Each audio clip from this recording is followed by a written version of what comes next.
VCD number 401 401 place கம்காவ், விளக்கம் கொடுக்கப்பட்ட இடம் கம்காவ், முரளி தேதி 5/2/67 5/2/67, விளக்கம் கொடுக்கப்பட்ட தேதி கிளாரிஃபிகேஷன் டேட் 3/3/2006.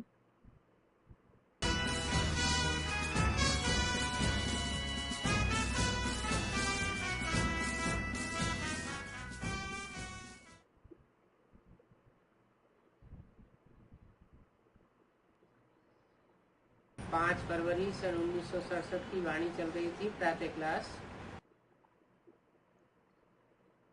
फरवरी 5/68 காலை வகுப்பு நடந்து கொண்டிருந்தது.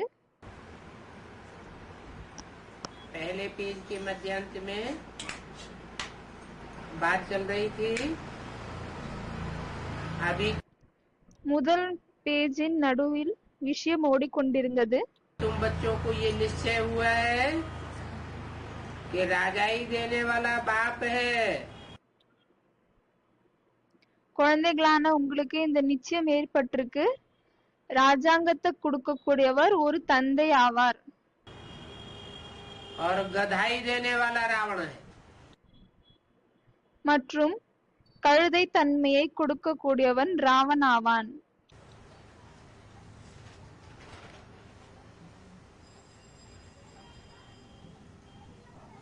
रावण के सर के ऊपर क्या दिखाते हैं? ராவணின் தலையில் மேல் என்ன காமித்திருக்கிறார்கள்? गधे का शीश दिखाते हैं। கழுதையின் தலையை காமித்திருக்கிறார்கள். वो गधे को गधाई कौन देता है? அந்த கழுதைக்கு கழுதையின் ராஜ்யத்தை யார் கொடுக்கறாங்க? है जो रावण के सर के ऊपर रखा हुआ है, ताज के मुआफिक लगा रखा है, उस गधे को गधाई कौन देता है? ராவணனின் தலையின் மேல் எதை வைக்கப்பட்டிருக்கிறதோ, ராவணனின் தலையின் மேல் மகுடம் போல் எதை வைக்கப்பட்டிருக்கிறதோ அதற்கு கழுதையின் ராஜ்யத்தை யார் கொடுக்கறாங்க? अरे बाप गधाई देता है। தந்தை கழுதையின் ராஜ்யத்தை கொடுப்பாரா என்ன? रावण गधाई देता है ராவணன் தான் அந்த கழுதையின் ராஜ்யத்தை கொடுக்கிறான். और राम बाप राजा ही देते हैं। மற்றும் ராமர் தந்தை ராஜாங்கத்தை கொடுக்கிறார். तुम जो बाप द्वारा सुनते हो वो दूसरा कोई नहीं सुनते हैं। நீங்கள் தந்தையின் மூலமாக எதை கேட்கிறீர்களோ அதை வேறு யாரும் கேட்பதில்லை. क्या? என்ன? तुम जो सच्चाई सुनते हो बाप द्वारा, நீங்கள் எந்த உண்மையை தந்தையின் மூலமாக கேட்கிறீர்களோ वो सच्चाई कोई दूसरे नहीं सुनते हैं। அந்த உண்மையை மற்ற யாரும் கேட்பதில்லை. तुमको ये ख्याल रहता है कि हमको आत्माभिमानी बनना है। உங்களுக்கு இது ஞாபகத்தில் இருக்கிறது, அதாவது ஆத்மா அபிமானியாக ஆக வேண்டும் என்று.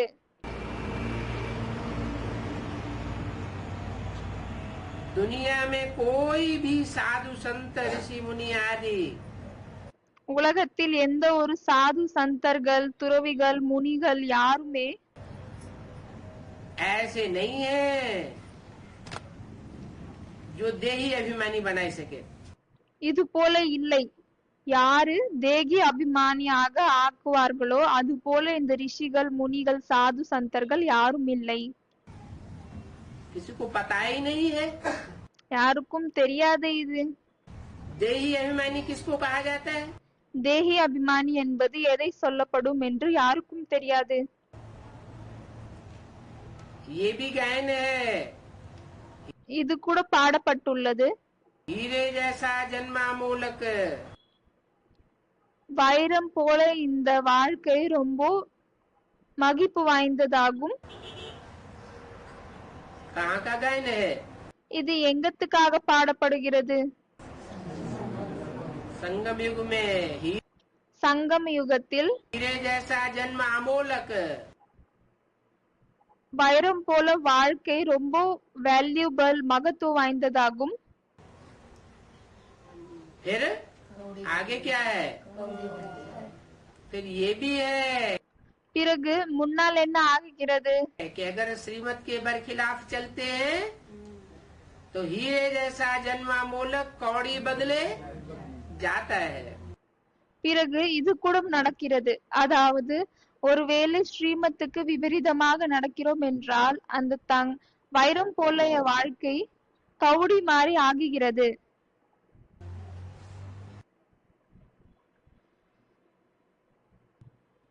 கவுடி என்றால் சோழி போல் மாறி விடுகிறது. இப்பொழுது தங்கம் போல் வாழ்க்கை என்று அனைவரும் சொல்வார்கள்.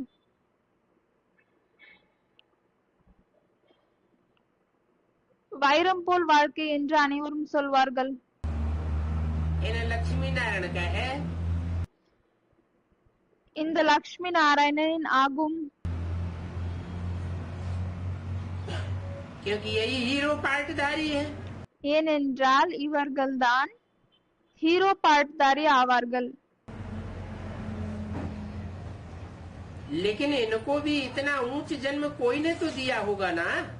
ஆனால் இவர்களுக்கும் இது போன்ற உயர்ந்த பிறப்பை யாராவது கொடுத்திருப்பார்கள் இல்லையா? इन लक्ष्मी नारायण माने इशारा किस तरफ करते थे? இந்த லக்ஷ்மி நாராயண்கள் என்றால் யார் எந்த பக்கம் சைகை காட்டுகிறார்? लक्ष्मी नारायण के चित्र की तरफ इशारा करते थे. லக்ஷ்மி நாராயண் படத்தின் பிறகு சைகையை காமிச்சார். इन लक्ष्मी नारायण का जन्म हीरे जैसा है. இந்த லக்ஷ்மி நாராயணின் பிறப்பு வைரம் போலானதாகும். उनके नीचे खड़े हुए राधा कृष्ण की तरफ इशारा नहीं किया.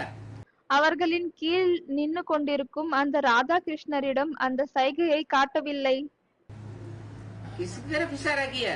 எந்த பக்கம் சைகை लक्ष्मी नारायण காமித்தார்? के चित्र की तरफ. லக்ஷ்மி நாராயணின் படத்தின் பக்கம் சைகையை காமித்தார். कोई ने ऐसा समझदार बनाया होगा ना. யாரோ ஒருவர் இவ்வளவு புத்திசாலியாக ஆக்கியிருப்பார் இல்லையா? कौन ने बनाया? யார் ஆக்குனார்? जैसे प्राइम मिनिस्टर इंदिरा गांधी है எப்படி பிரைம் மினிஸ்டர் இந்திரா காந்தி இருக்கிறார்கள், तो उनको भी इतना ऊंच पद, इतना ऊंच दर्जे पर किसने लाया? அவர்களையும் இவ்வளவு உயர்ந்த பதவியில் இவ்வளவு உயர்ந்த இடத்தில் யார் கொண்டு வந்தார்கள்?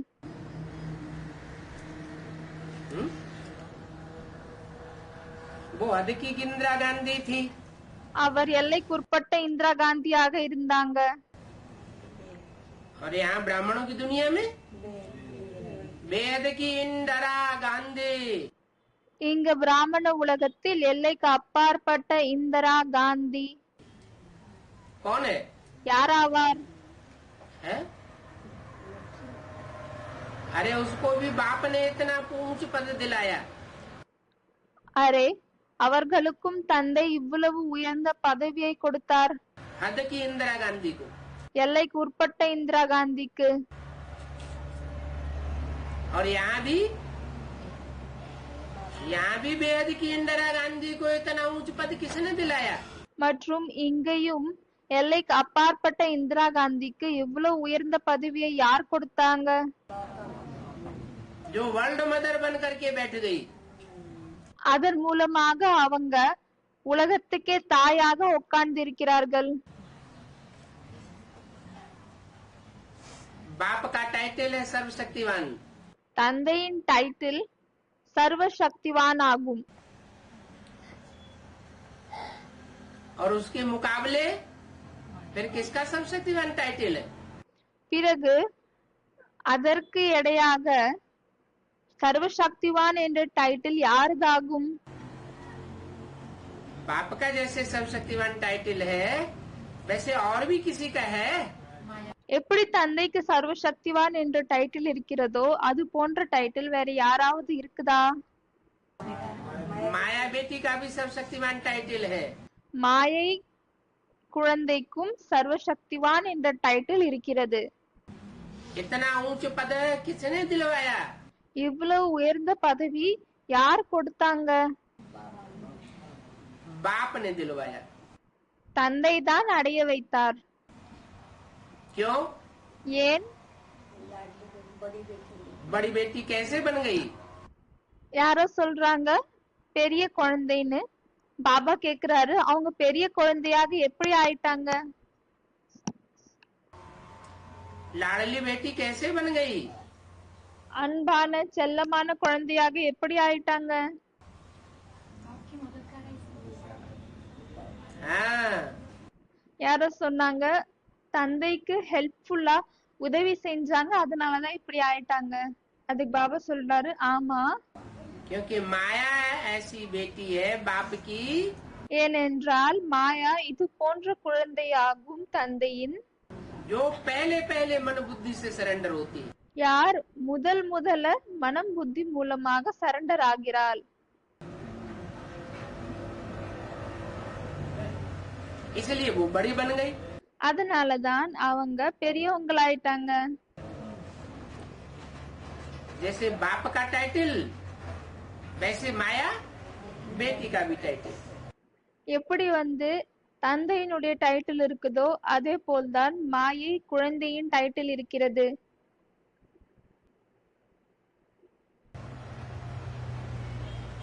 तो जैसे प्राइम मिनिस्टर इंदिरा गांधी है उनको इतना ऊंच पद है, कहेंगे बाप ने दिलवाया।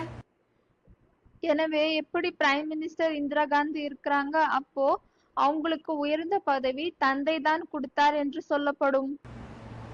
नाम क्या था बाप का? தந்தையின் பெயர் என்னவாக இருந்தது? अरे हद की इंदिरा गांधी के बाप का नाम भूल गए। அரே, எல்லைக்குட்பட்ட இந்திரா காந்தியின் தந்தையின் பெயரை மறந்து விட்டீர்களா என்ன? नेहरू। நெஹ்ரு.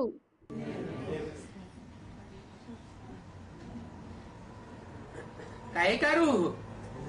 எதனுடைய ரூஹ்? नेह का रूह।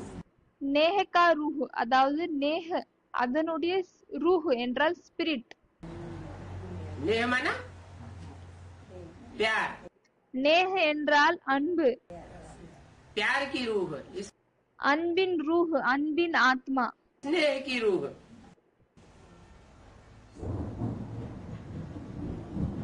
खुद भी प्राइम मिनिस्टर था ना? அவரும் பிரைம் மினிஸ்டராக இருந்தார் இல்லையா? कौन? யாரு? नेहरू जी। நெஹ்ரு அவர்கள். फिर बच्ची को भी बनाया है। பிறகு குழந்தையையும் இது போல ஆக்கினார். वो तो प्राइम मिनिस्टर था, तो प्राइम मिनिस्टर ने அவர் சுயம் பிரைம் மினிஸ்டராக இருந்தார். எனவே பிரைம் மினிஸ்டர் अपनी बच्ची को भी प्राइम मिनिस्टर पद दिलवाया। தனது குழந்தைக்கும் பிரைம் மினிஸ்டர் என்ற பதவியை கொடுத்தார். ये और कोई भी नहीं जानते हैं। இதை வேற யாருக்கும் தெரியாது. வேற யாரும் இதை அறிய மாட்டார்கள். कि इन लक्ष्मी नारायण को ऐसा किसने बनाया? அதாவது இந்த லக்ஷ்மி நாராயணனை இது போல் யார் ஆக்கினார்கள்?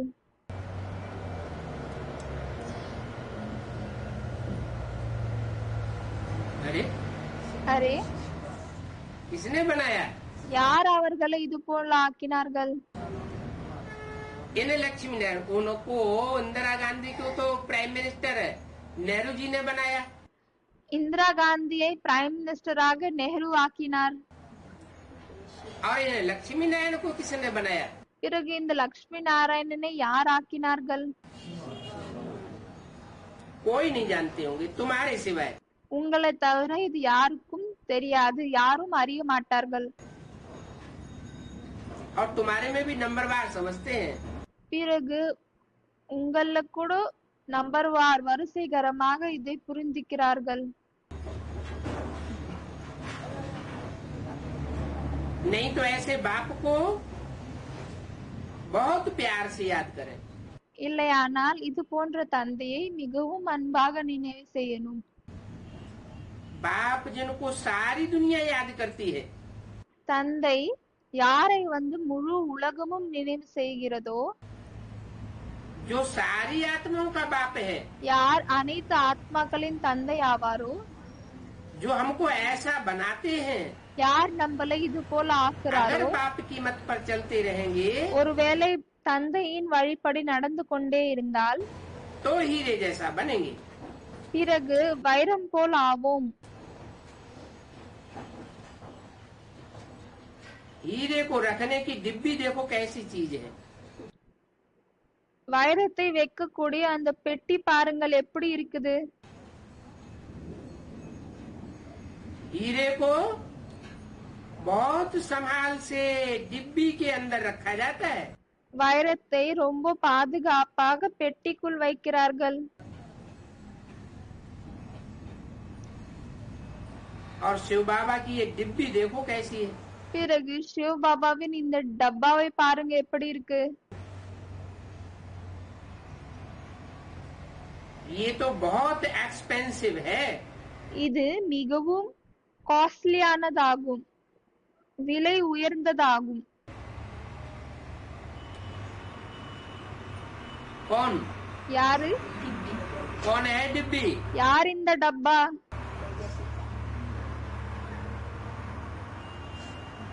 हीरे को रखा जाता है डिब्बी में, வைரத்தை டப்பாக்குள்ள வைக்கிறார்கள். शिव बाबा हीरा नहीं बनता है। சிவ பாபா வைரமாக ஆகுவதில்லை. शिव बाबा का नंबर कोई रत्नों में नहीं है, சிவ பாபாவின் நம்பர் எந்த விதமான ரத்தினத்திலும் இல்லை. जो रत्नों की गिनती में आवे वो फिर इस षष्ठी चक्कर में भी आवे।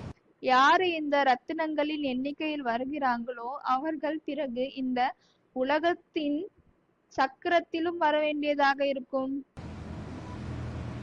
न मैं गिनती में आता हूँ और न मैं चक्कर में आता हूँ। நான் எண்ணிக்கையிலும் வருவதில்லை, அதே போல் சக்கரத்திலும் வருவதில்லை. तो हीरा कौन हुआ பிறகு வைரமாக யார் ஆகுகிறாங்க? और एक्सपेंसिव डिब्बी कौन हुई? பிறகு விலை உயர்ந்த டப்பா யார் ஆகுறாங்க?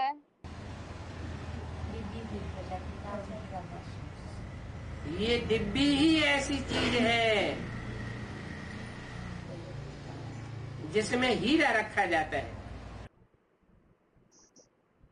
இந்த டிப்பா தான் இது போன்ற பொருளாகுகிறது, எதில் வைரத்தை வைக்கிறார்கள். और इसको सारी दुनिया याद करती है। பிறகு இதை முழு உலகமும் நினைவு செய்கிறது. किसको? யாரை? डिब्बी को क्या याद करती है? हीरे को क्यों नहीं याद करती? யாரோ டப்பாவன்னு சொல்றாங்க. அப்ப பாபா கேக்குறாரு, டப்பாவை நினைவு செய்றாங்களா, வைரத்தையே நினைவு செய்வதில்லை? हाँ, क्योंकि डिब्बी है साकार में, ஏனென்றால் டப்பா சாக்காரத்தில் இருக்கிறது, और हीरा वो है निराकार आत्मा। பிறகு வைரம் அது நிராகார ஆத்மா ஆகும். तो आत्मा को कोई थोड़ा ही याद करता है। பிறகு ஆத்மாவை யாராவது நினைவு செய்றாங்களா என்ன? किसी को बुलाया जाएगा तो ऐसे थोड़ा ही कहा जाता है, ए आत्मा इधर आओ।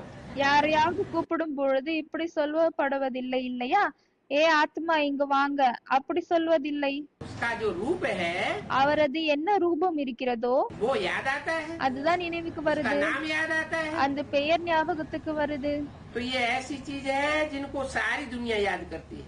எனவே இது போன்ற பொருளாகும், எதை முழு உலகமும் நினைவு செய்கிறது. जो बहुत महंगी चीज होती है उनको याद किया जाता है। எது மிகவும் விலை உயர்ந்த பொருளாக இருக்கிறதோ அதை தான் நினைவு செய்யப்படுகிறது. तो ये बाप बहुत महंगी चीज है। எனவே இந்த தந்தை மிகவும் விலை உயர்ந்த பொருளாவார். और ये महंगी चीज बहुत मुश्किल से मिलती है। பிறகு இந்த விலை உயர்ந்த பொருள் மிகவும் கடினமாக கிடக்கிறது. और जो बहुत साहूकार होते हैं பிறகு யார் ரொம்ப பணக்காராங்க இருக்கிறார்களோ वो ही बहुत महंगी चीज लेते हैं. அவர்கள்தான் மிகவும் விலை உயர்ந்த பொருட்களை எடுத்துக்கொள்கிறார்கள். इतनी महंगी चीज और कोई लेते नहीं है. இவ்வளவு விலை உயர்ந்த பொருளை வேறு யாரும் எடுத்துக்கொள்வதில்லை. और ये तो ऊंची से ऊंची चीज है. பிறகு இது உயர்ந்ததிலும் உயர்ந்த பொருளாகும். मगर मिलती किनको है? ஆனால் யாருக்கு கிடைக்கிறது? है என்ன? ये ऊंची से ऊंची चीज है किनको मिलती है? இந்த உயர்ந்ததிலும் உயர்ந்த பொருள் யாருக்கு கிடைக்குது? गरीब निवाज गाया हुआ है ना. ஏழை பங்காளி என்று பாடப்பட்டிருக்கிறது இல்லையா? गरीबों को मिलती है. ஏழைகளுக்கு தான் கிடைக்குது. बच्चे ही जान सकते हैं. शिव बाबा है सभी आत्माओं का बाप. குழந்தைகள் தான் இதை தெரிந்து கொள்ள முடியும். சிவபாபா தான் எல்லா ஆத்மாக்களுக்கும் தந்தை ஆவார். आत्माएं तो अविनाशी है. ஆத்மாக்கள் அழிவில்லாததாகும். ये भी कोई की बुद्धि में नहीं आता. இதுவும் யாருடைய புத்தியிலும் வருவதில்லை. इतनी सारी आत्माओं का वो निराकार बाप है. இவ்வளவு நிறைய ஆத்மாக்களின் அவர் நிராகார் தந்தை ஆவார். वो तो है ही शिव. அவர் சிவன் ஆவார்.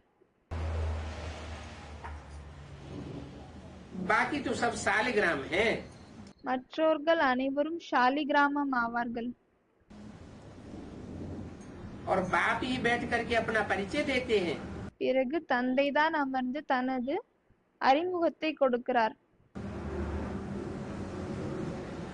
बाप का परिचय बाप के सिवाय और कोई दे नहीं सकता. தந்தையினுடைய அறிமுகத்தை தந்தையை தவிர யாராலையும் கொடுக்க முடியாது. ऐसा परिचय सारी दुनिया में कोई के पास नहीं है. இது போன்ற அறிமுகம் முழு உலகத்திலும் யாரிடமும் இல்லை. ऐसा परिचय எது போன்ற அறிமுகம்? जैसा परिचय बाप आकर के देते हैं. எப்படிப்பட்ட அறிமுகம் தந்தை வந்து தருகிறார்? बाप को खुद ही अपना परिचय आकर के देना पड़ता है. தந்தைக்கு சுயம் தனது அறிமுகத்தை வந்து தர வேண்டியதாக உள்ளது. कौन से बाप को? எந்த தந்தையின்? शिव बाप को. और कोई दूसरे बाप को अपना परिचय नहीं देना पड़ता है. வெறும் சிவன் தந்தைக்கா? மத்த எந்த தந்தைக்கும் தன்னுடைய அறிமுகத்தை கொடுக்க வேண்டிய அவசியம் இல்லையா என்ன? प्रजापिता भी है. பிரஜாபிதாவும் இருக்கிறார். प्रजापिता जब तक स्वयं अपना परिचय अपने आप न दे பிரஜாபிதா எப்பொழுது வரை சுயம் தனது அறிமுகத்தை தானே தருவதில்லையோ அதுவரை तब तक कोई जान नहीं सकता. அதுவரை யாராலையும் தெரிஞ்சுக்க முடியாது. बल शिव बाप उसमें प्रवेश करता है. பலே சிவன் தந்தை அவருள்ளே நுழைகிறார். ஆனால் न कोई शिव बाप को पहचान सकता और न कोई प्रजापिता को पहचान सकता. யாராலையும் சிவன் தந்தையையும் தெரிந்து கொள்ள முடியாது. அதே போல் பிரஜாபிதாவையும் தெரிந்து கொள்ள முடியாது. दुनिया में बहुत मनुष्य हैं जो बनारस में जाकर के काशी वास करते हैं. உலகத்தில் நிறைய மனிதர்கள் இருக்கிறார்கள் யார் பனாரஸுக்கு சென்று காஷியிலேயே இருந்து விடுகிறார்கள்.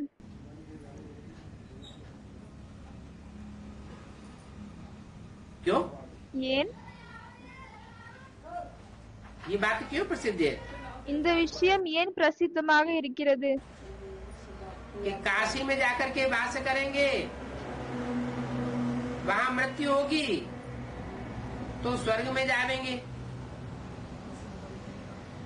அதாவது காஷியில் போய் இறந்து விட்டோம் என்றால் ஸ்வர்க்கத்துக்கு செல்கிறோம்.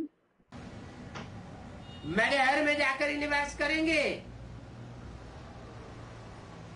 तो नरक में जाएंगे.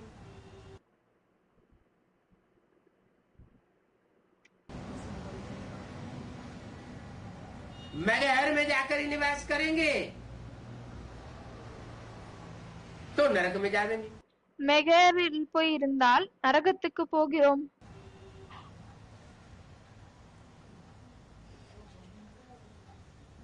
ऐसे कहते हैं இது போன்று சொல்கிறார்கள். तो काशी में जाके निवास क्यों करते हैं? எனவே காசிக்கு சென்று ஏன் வசிக்கிறார்கள்?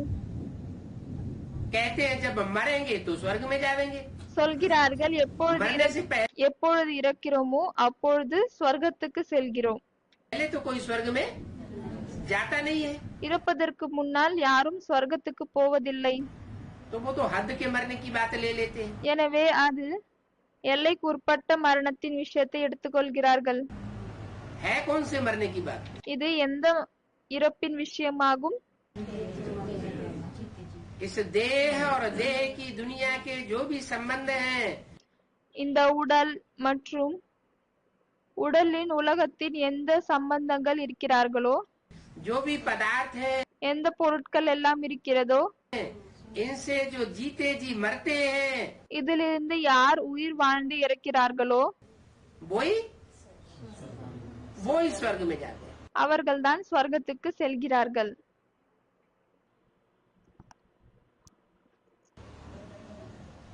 और मरते वही है जो याद का तेज में तल्लीन रहते हैं। பிறகு அவர்கள்தான் இறக்கிறார்கள் யாரு நினைவினுடைய ஒளியில் மிகவும் ஆழமாக ஆழ்ந்து சூழ்ந்திருக்கிறார்களோ அவர்கள்தான் இறக்கிறார்கள். खूब याद में गहरे जावेंगे, जिनकी याद बहुत फर्स्ट क्लास रफ्तार वाली होगी।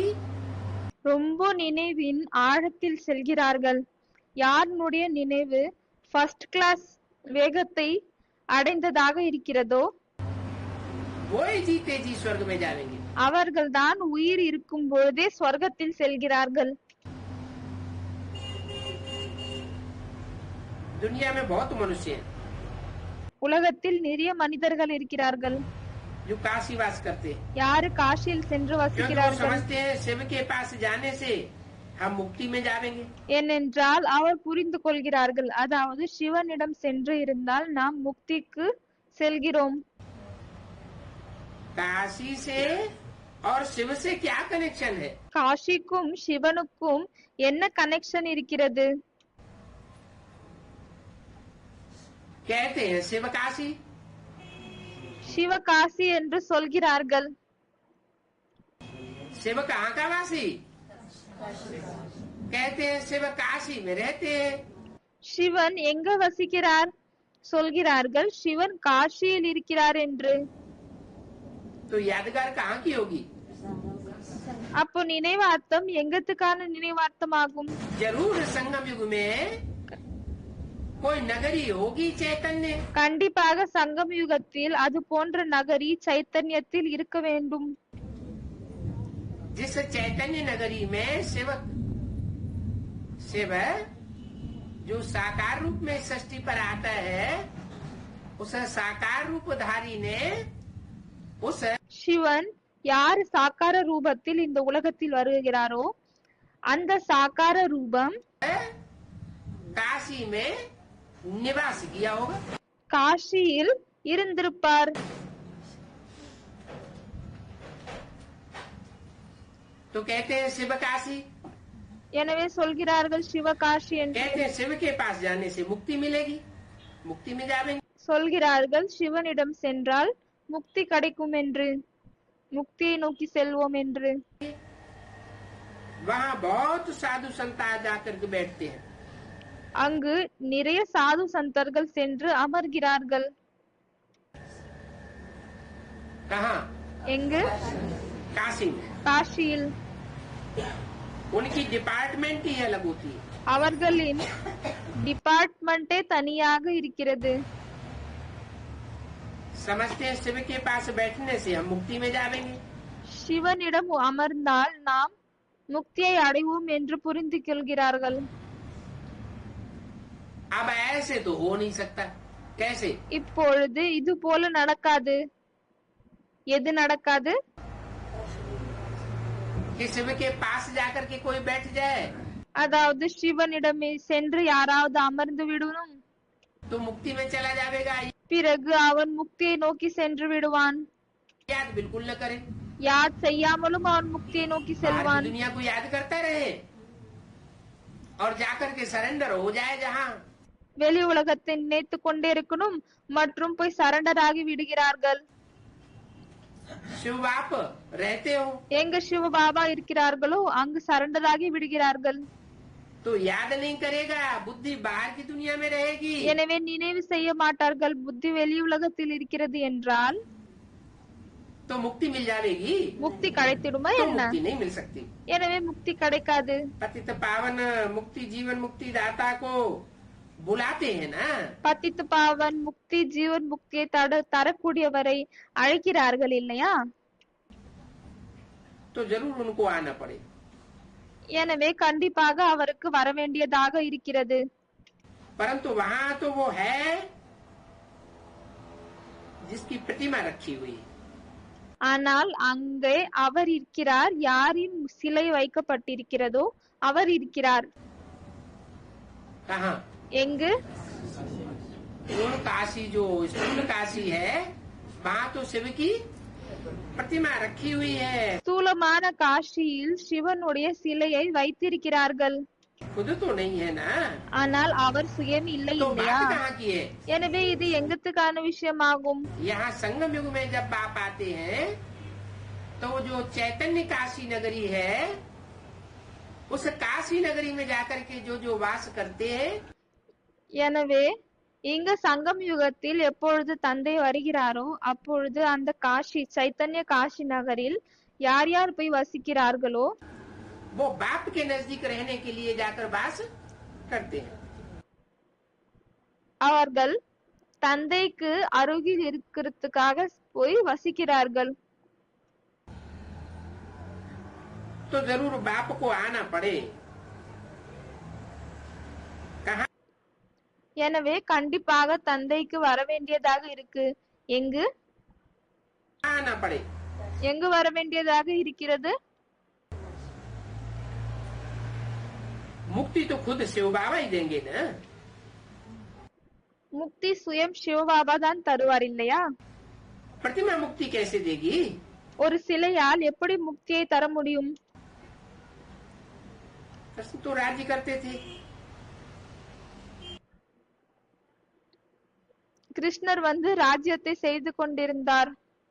अभी वो कृष्ण कहाँ है? இப்பொழுது அந்த கிருஷ்ணர் எங்கு இருக்கிறார்? अभी तो जड़ चित्र है, वो राजाएं थोड़े ही है। இப்பொழுது ஜடமான சித்திரங்கள் இருக்கிறது. அவர்கள் ராஜா ஆகுகாரா இல்ல? राजा ही होती तो खुद भी होते। ராஜாங்கம் இருந்தால் அவர்களும் சுயம் இருப்பார்கள். तो मैं भी पुरुषार्थ कर रहे हो कृष्णपुरी में चलने के लिए, कृष्ण वहाँ राजी करेंगे। நீங்கள் புருஷார்த்தம் முயற்சி செய்கிறீர்கள் கிருஷ்ணபுரியில் செல்வதற்காக. அங்கு கிருஷ்ணர் ராஜ்யத்தை நடத்துவார். राजी करते थे ना। ராஜ்யத்தை நடத்தினார் இல்லையா? फिर जो पुनर्जन्म लेते आए, பிறகு மறுபிறவையை எடுத்துக்கொண்டே வந்தார். जो राज्य करते थे बाद में फिर उनके जड़ चित्र बना करके उनकी भक्ति पूजा करते। யார் ராஜாங்கத்தை செய்து கொண்டிருந்தார்களோ அவர்களுக்கு பிறகு பக்தி மார்க்கத்தில் படங்களை உருவாக்கி பூஜையை செய்கிறார்கள். कहेंगे इस नाली से यह मनुष्य से देवता बने। சொல்லுவாங்க இந்த படிப்பின் மூலமாக இவர்கள் மனிதர்களிலிருந்து தேவதையாக மாறினார்கள். अदा ही सारी बदल जाती है। कब?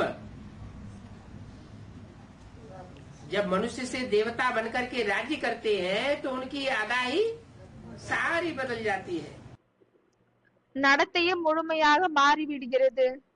யாரது? எப்பொழுது எப்பொழுது மனிதர்களிலிருந்து தேவதையாக மாறுகிறார்களோ அப்பொழுது நடத்தையே மாறுகிறது. जिस अदा से आत्मा पढ़ती है उससे फिर जो रिजल्ट मिलती है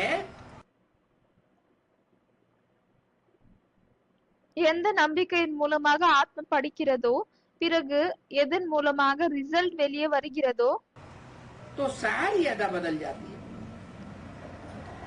तो பிறகு முழு நடத்தையும் மாறுகிறது। मनुष्य से देवता बन जाते हो।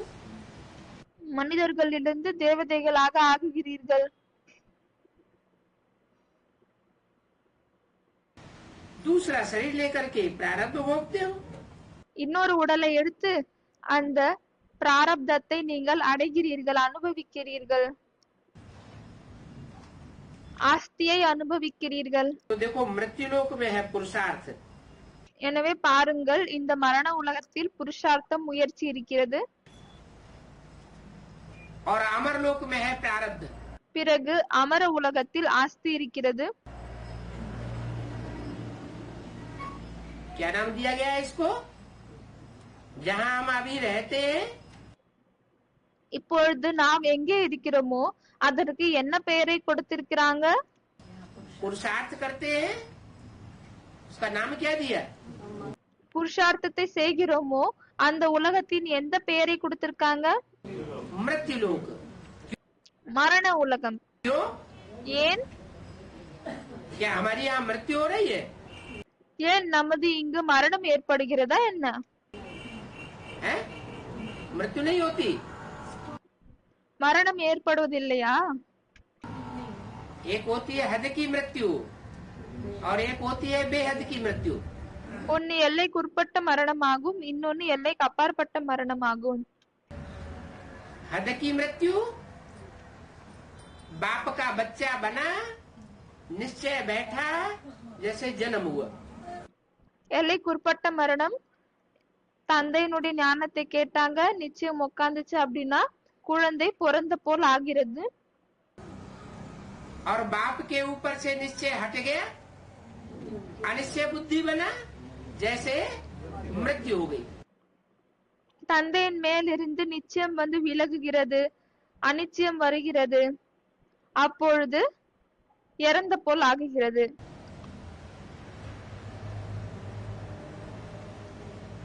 तो ब्रह्मा की सोल सबसे जास्ती जन्म मृत्यु के चक्र में आती है। எனவே பிரம்மாவின் ஆத்மா நிறைய ஜனன மரணத்தின் சக்கரத்தில் வருகிறது। सबसे जास्ती जन्म मृत्यु किसका होता है? बच्चे का होता है या बाप का होता है? அதிக பிறப்பு இறப்பு என்ற சக்கரம் யார்தாகுகிறது? தந்தையின் ஆகுகிறதா இல்ல குழந்தையின் ஏற்படுகிறதா? जो पहला पत्ता पहला बच्चा है इस सृष्टि का, யாரு முதல் விதை முதல் இலை இந்த உலகத்தினரது இருக்கிறாங்களோ वो सबसे जास्ती बेबी बुद्धि होने के कारण அவர் மிக அதிகமாக குழந்தை புத்தியாக இருப்பதின் காரணத்தால் जन्म मृत्यु के चक्र में आता हूँ। அதிகமாக ஜனன மரண சக்கரத்தில் வருவாங்க। अभी अभी निश्चय, अभी अभी अनिश्चय। இப்பொழுது உடனே நிச்சயம், இப்பொழுது உடனே அனிச்சயம் ஏற்படுகிறது। अभी अभी राम बाप के संग में आता है तो निश्चय हो जाता है। இப்பொழுது ராமர் தந்தையின் சங்கத்தில் வரும்பொழுது நிச்சயம் ஏற்படுகிறது। निश्चय बैठता है तो बाप बड़े प्यार से उसको अपने मस्तक पे बैठा ही लेते हैं। நிச்சயம் ஏற்படும் பொழுது தந்தை அவங்கள மிகவும் அன்பாக தலைமேல் ஏறி உட்கார வச்சுக்கிறாங்க। क्या नाम दिया है? என்ன பேர் கொடுத்திருக்காங்க? चंद्रधर, சந்திரதர், चंद्रभाल। சந்திரபால்। और जब उसे अनिश्चय बैठता है பிறகு அவருக்கு எப்பொழுது அனிச்சயம் வருகிறதோ तो कहाँ चला जाता है? அப்பொழுது எங்கு செல்கிறார்? माउंट आबू गुलजार दादी में प्रवेश कर जाता है। மவுண்ட் அபுவில் குல்ஜார் தாதில் நுழைகிறார்। अभी अभी निश्चय और अभी अभी मृत्यु। இப்பொழுது உடனே நிச்சயம், பிறகு இப்பொழுது உடனே அநிச்சயம். तो जब वहां चला जाता है मृत्यु लोकवासियों के पास, பிறகு அங்கு எப்பொழுது மரண உலகத்தின் வாசிகளிடம் செல்கிறாரோ, निश्चय बुद्धि के पास से हट करके मृत्यु लोकवासियों के पास चला जाता है, நிச்சய புத்தி இருப்பவர்களிடம் இருந்து விலகி மரண உலகத்தை சேர்ந்தவர்களிடம் செல்கிறாரோ, तो गायन है शास्त्रों में भी और मुरली में भी बोला है அப்பொழுது சாஸ்திரங்களிலும் பாடப்பட்டிருக்கிறது மற்றும் முரளியிலும் சொல்லப்பட்டிருக்கிறது, कि ब्रह्मा मृत्यु लोक में खलास होता है। ஏனென்றால் என்னவென்றால் பிரம்மா மரண உலகத்தில் அழிகிறார் என்று சொல்லப்படுகிறது. जन्म कहाँ लेता है? எங்கு பிறக்கிறார்? मृत्यु लोक में खलास होगा तो जन्म कहाँ लेगा? மரண உலகத்தில் இருக்கிறார் என்றால் எங்கு பிறக்கிறார்? अमर लोक में जन्म लेता है। அமர உலகத்தில் பிறப்பு எடுக்கிறார். तो अमर लोक में जरूर अमरनाथ के पास जाना पड़े। பிறகு அமர உலகத்தில் கண்டிப்பாக அமரநாத்திடம்தான் செல்ல வேண்டும். तो तुम भी अभी पुरुषार्थ कर रहे हो अमर लोक में जाने के लिए।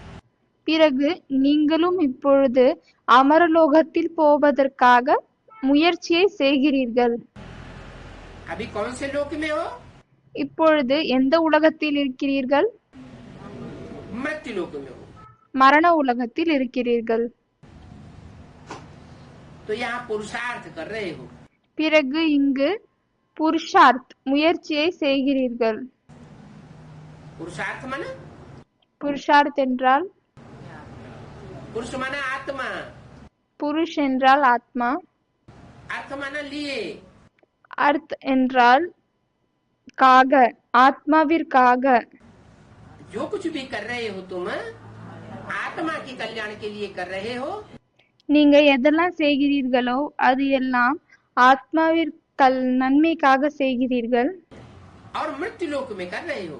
பிறகு மரண உலகத்தில் செய்கிறீர்கள். अमर लोक में तुम्हें इस करनी की प्रारब्ध मिलेगी।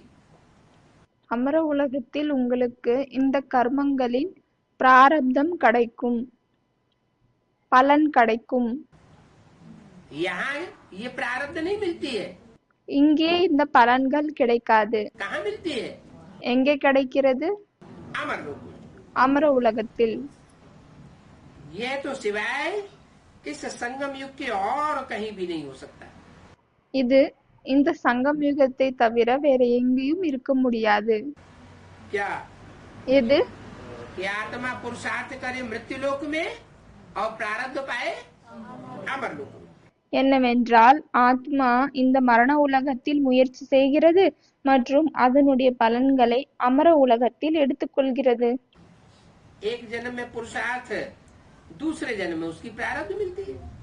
ஒரு ஜென்மத்தில் புருஷார்த் முயற்சி, மறு ஜென்மத்தில் அதனுடைய பிராரப்தம் கிடைக்கிறது, பலன்கள் கிடைக்கிறது. तो ये सब संगम युग पर ही हो सकता है। ये पुरुषार्थ भी संगम युग पर भगवान आकर के कराते हैं। பிறகு இது எல்லாமே இந்த சங்கம் யுகத்தில் தான் நடக்க முடியும். புருஷார்த்தத்தையும் பகவான் இந்த சங்கம் யுகத்தில் தான் வந்து செய்விக்கிறார். क्या? என்ன? मृत्यु लोक से अमर लोक में ले जाने का पुरुषार्थ भगवान खुद आकर के कराते हैं। மரண உலகத்திலிருந்து அமர உலகத்தில் போவதற்கான முயற்சியை பகவான் சுயம் வந்து செய்விக்கிறார். ये पुरुषोत्तम संगम युग है। இது புருஷோத்தம சங்கம் யுகம் ஆகும். कैसा युग है? எப்படிப்பட்ட யுகம் ஆகிறது? पुरुषों में उत्तम उत्तम जो आत्माएं हैं संसार की, புருஷர்களில் உத்தம உத்தம ஆத்மாக்கள் யார் இந்த உலகத்தில் இருக்கிறார்களோ वो अभी पुरुषोत्तम संगम युग पर प्रत्यक्ष होने वाली है। அவர்கள் இப்பொழுது இந்த புருஷோத்தம சங்கம் யுகத்தில் பிரத்யக்ஷமாக இருக்கிறார்கள், ஆக போகிறார்கள், प्रत्यक्ष होती है, பிரத்யக்ஷம் ஆகுகிறார்கள். इसलिए इसका नाम है पुरुषोत्तम संगम। அதனால்தான் இதனுடைய பெயர் என்னவென்றால் புருஷோத்தம சங்கம யுகம். उत्तम उत्तम आत्माओं की माला रूपी संगठन संसार में प्रत्यक्ष हो जाता है। உத்தம உத்தம ஆத்மாக்களுடைய அந்த மாலாரூபமான சங்கட்டன் இந்த உலகத்துல பிரத்யக்ஷமாகுது.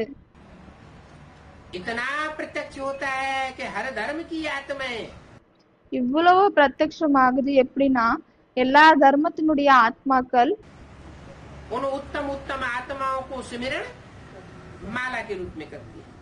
எல்லா தர்மத்தை சேர்ந்த ஆத்மாக்களும் அந்த உத்தமமான ஆத்மாக்களை மாலா ரூபத்துல வந்து நினைவு செய்யறாங்க. बाप आकर इस शरीर द्वारा पढ़ाते हैं। தந்தை வந்து இந்த உடல் மூலமாக படிப்பிக்கிறாரு. जब आत्मा संपन्न हो जाती है तो फिर अमर लोक में जाती है। எப்போ ஆத்மா சம்பன்னமாகுதோ அப்பொழுது அமர உலகத்துக்கு போகுது. वहाँ आत्मा और शरीर दोनों ही शुद्ध हो जाते हैं। அங்க ஆத்மா பிறகு சரீரம் இரண்டுமே சுத்தமாகுது.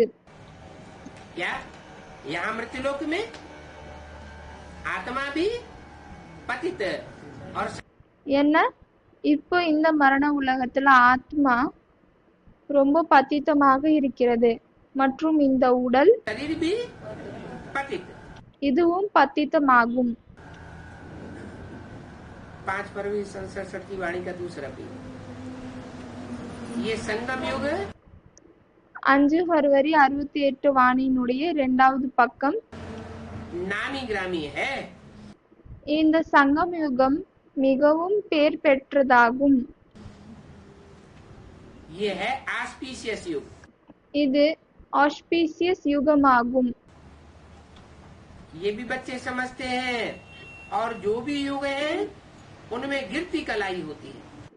இதுவும் குழந்தைங்க புரிஞ்சுக்கிறாங்க என்னவென்றால் மற்ற யுகங்களில் கீழே விழக்கூடிய கலைகள் தான் ஏற்படுகிறது.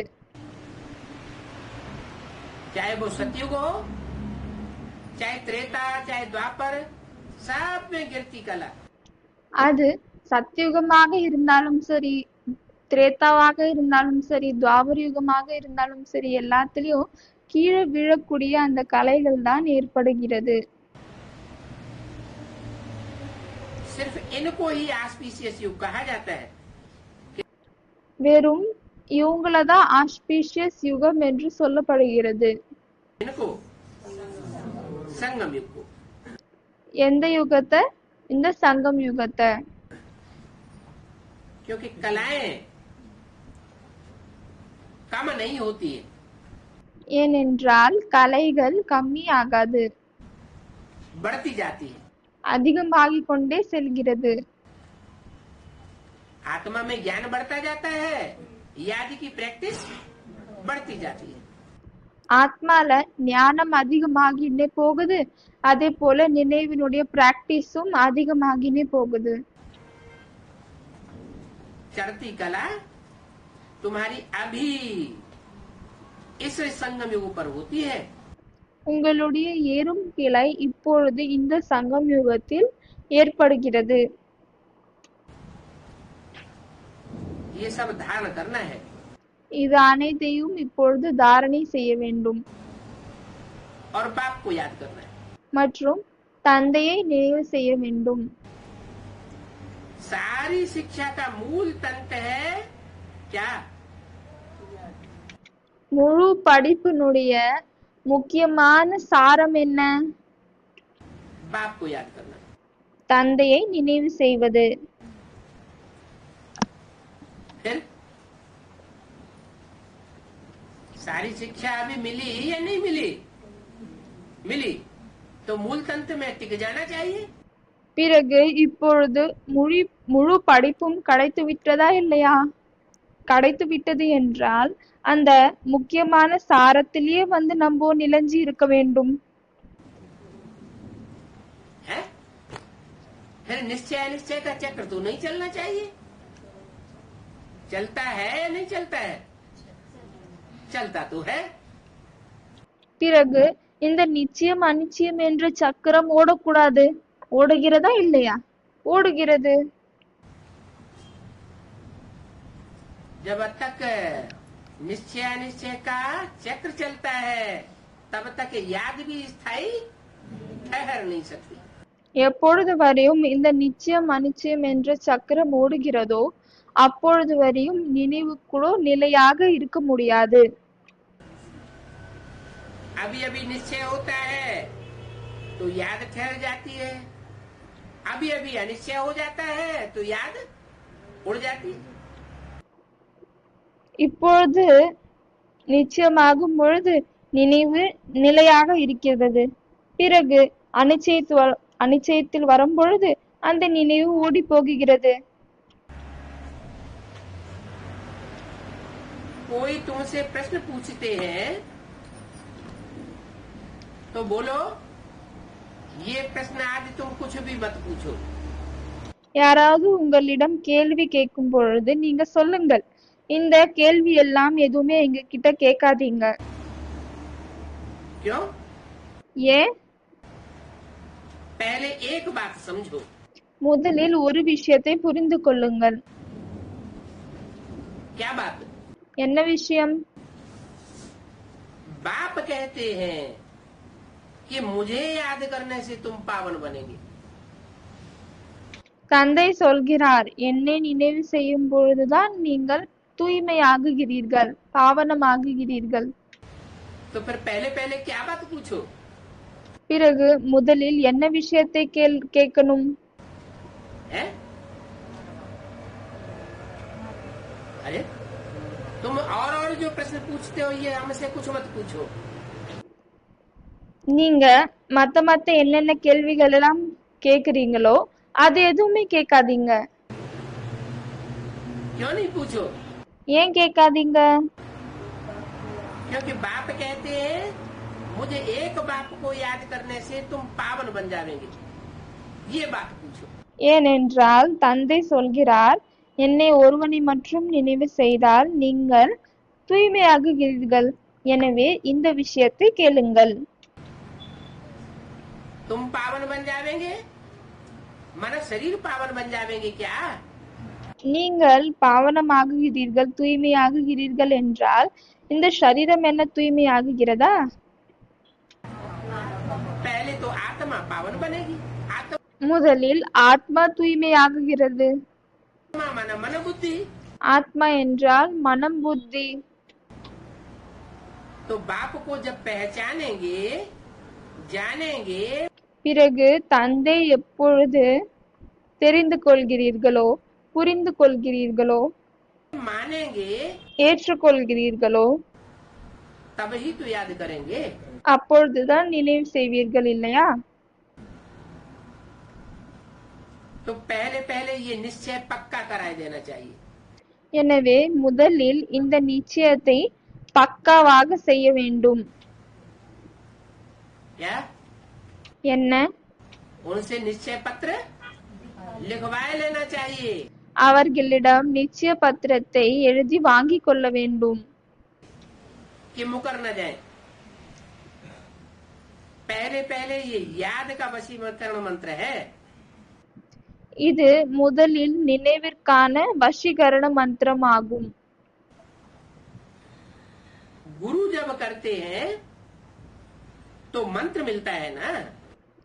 எப்பொழுது நாம் குருவை செய்கிறோமோ, குருவாக்கிக் கொள்கிறோமோ அப்பொழுது மந்திரம் கிடைக்கிறது, இல்லையா? अब गुरु तो जो वो है जो अपने साथ ले जावे। இப்பொழுது குரு யார் ஆவார் என்றால், யார் நம்மை கூடவே கொண்டு போவாரோ அவர்தான் குரு ஆவார். वो गुरु तो मर जाते हैं, अपने साथ अपने चेले चपाटों को तो ले नहीं जाते। அந்த குருக்கள் இறந்து போகிறார்கள், தனக்கூடவே தன்னுடைய சிஷ்யர்களை கொண்டு செல்ல மாட்டுகிறார்கள். गुरु मर जाते हैं, फिर जो बड़ा चेला होता है वो गद्दी पे बैठ जाता है। குரு இறந்து போகிய பின் பெரிய சிஷ்யர் கதியில் அமர்கிறார். फिर उसको गुरु कर लेते हैं। பிறகு அவரை குருவாக ஏற்றுக்கொள்கிறார்கள். गति सदगति तो कोई की होती नहीं। யாருக்கும் கதி மற்றும் சத்கதி ஏற்படுவதில்லை. तो गुरु वो है जो सदगति देवे। பிறகு குரு அவர்தான் ஆவார் யார் சத்கதி தருகிறாரோ. दुर्गति में गिरे हैं तो गुरु करने से क्या फायदा? துர்கதியில் விழுந்திருக்கிறீர்கள் என்றால் குருவை ஏற்றுக்கொண்டு என்ன பிரயோஜனமாகிறது? गुरु के पास सदगति की चाहना से ही जाते हैं। குருவிடம் சத்கதியின் ஆசையோடு தான் செல்கிறார்கள். अब ये तो बाप भी है, टीचर भी है, सदगुरु भी है। இப்பொழுது இவர் தந்தையும் ஆவார், டீச்சரும் ஆசிரியரும் ஆவார், அதே போல் சத்குரும் ஆவார். कौन? யாரு? शिव बाबा हमारा बाप भी है, जन्म देने वाला भी है। சிவ் பாபா நம்மளுடைய தந்தை ஆவார், பிறப்பு கொடுக்க கூடியவர் ஆவார், और वर्षा देने वाला भी है। பிறகு ஆசியை தருவரும் ஆவார். बाप क्या करता है? தந்தை என்ன செய்கிறார்? पहले जन्म देता है, முதலில் பிறப்பு கொடுக்கிறார், फिर वर्षा देता है। பிறகு ஆஸ்தியை தருகிறார். तो हम ब्राह्मणों को भी इस बाप ने ही जन्म दिया। பிறகு நம்ம பிராமணர்களுக்கும் இந்த தந்தை தான் பிறப்பு கொடுக்கிறார். बाप जन्म देता है कि अम्मा जन्म देती है? தந்தை பிறப்பை கொடுக்கிறாரா இல்லைனா தாய் பிறப்பை கொடுக்கிறாளா? जन्म कौन देता है? யார் பிறப்பை கொடுக்கறாங்க? माँ देती है पहले। அம்மா கொடுக்கறாங்களா முதல்ல? पहले बाप भी डालता है और माँ। அவங்க சொல்றாங்க முதலில் தந்தை விதையை போடுகிறார், அதுக்கப்புறமா தான் அம்மா ஜென்மம் கொடுக்கறாங்க. அதுக்கு பாபா சொல்றாரு पहले माँ या बाप? முதலில் அப்பாவா இல்ல அம்மாவா? माँ को भी तो पहले बाप एडाप्ट करता है ना। அம்மாவையும் முதலில் தந்தை தானே அடாப்ட் செய்கிறார், ஏற்றுக்கொள்கிறார். माँ भी तो रचना है ना, रचयिता तो बाप होता है। அம்மாவும் படைப்பாகும் இல்லையா, படைப்பவர் தந்தை ஆவார். तो यज्ञ के आदि में भी ब्रह्मा माँ को बाप ने अडॉप्ट किया। எனவே யக்னத்தின் ஆதியிலேயும் பிரம்மா அம்மாவை தந்தை ஏற்றுக்கொண்டார், அடாப்ட் செய்தார். तो 10 साल तक यज्ञ चलता रहा। அப்போ 10 வருஷம் வரைக்கும் இந்த யக்னம் ஓடிக்கொண்டே இருந்தது. जिस माता के बारे में बोला कि ऐसी ऐसी எந்த அம்மாக்காக சொல்லியிருக்காங்க என்னவென்றால் बच्चियां थी जो मम्मा बाबा को भी ड्रिल सिखाती थी। இது போன்ற குழந்தைகளும் இருந்தார்கள். யாரு? மம்மா பாபாக்கு ட்ரில் சொல்லி கொடுத்தாங்க, डायरेक्शन देती டைரக்ஷன் கொடுத்தாங்க, थी, टीचर बन करके बैठती थी। டீச்சர் ஆகி இருந்து உட்கார்ந்தாங்க. वो आज यज्ञ में है नहीं। அவர்கள் இன்னைக்கு யக்னத்துல இல்லை. आदि में थी, ஆரம்பத்தில் இருந்தார்கள், अंत में फिर आएंगे। கடைசியில் திரும்பவும் வருவாங்க. क्योंकि एक बार जो ब्राह्मण बनता है ஏனென்றால் ஒரு வாட்டி பிராமணராக ஆகிவிட்டால் वो ब्राह्मणत्व के संस्कार लेकर के जाता है। அவர்கள் அந்த பிராமணனுடைய சம்ஸ்காரத்தை எடுத்துக்கொண்டு செல்கிறார்கள், शरीर छोड़ता है உடலை விடுகிறார்கள். तो पूर्व जन्म के संस्कार ब्राह्मणत्व के अगले जन्म में ऐड हो जाते हैं। பிறகு பிராமணர்களின் போன ஜென்மத்தின் சம்ஸ்காரங்கள் அடுத்த ஜென்மத்தில் ஆட் ஆகுகிறது. चाहे वो राम वाली आत्मा हो और चाहे वो कोई और दूसरी आत्मा हो। அது ராம்வல்லி ஆத்மாவாக இருந்தாலும் சரி, மற்ற ஆத்மாக்களாக இருந்தாலும் சரி. तो जो बच्चे यज्ञ में आदि में थे, பிறகு எந்த குழந்தைகள் யக்னத்தினுடைய ஆரம்பத்தில் இருந்தார்களோ, बहुत पावरफुल पुरुषार्थी थे, ரொம்ப பவர்ஃபுல்லான புருஷார்த்திகளாக இருந்தார்களோ, मम्मा बाबा के ऊपर भी हुक्म जताने वाले थे, மம்மா பாபாக்கு மேலும் தன்னுடைய ஆர்டரை செலுத்தக்கூடியவர்களாக இருந்தார்களோ,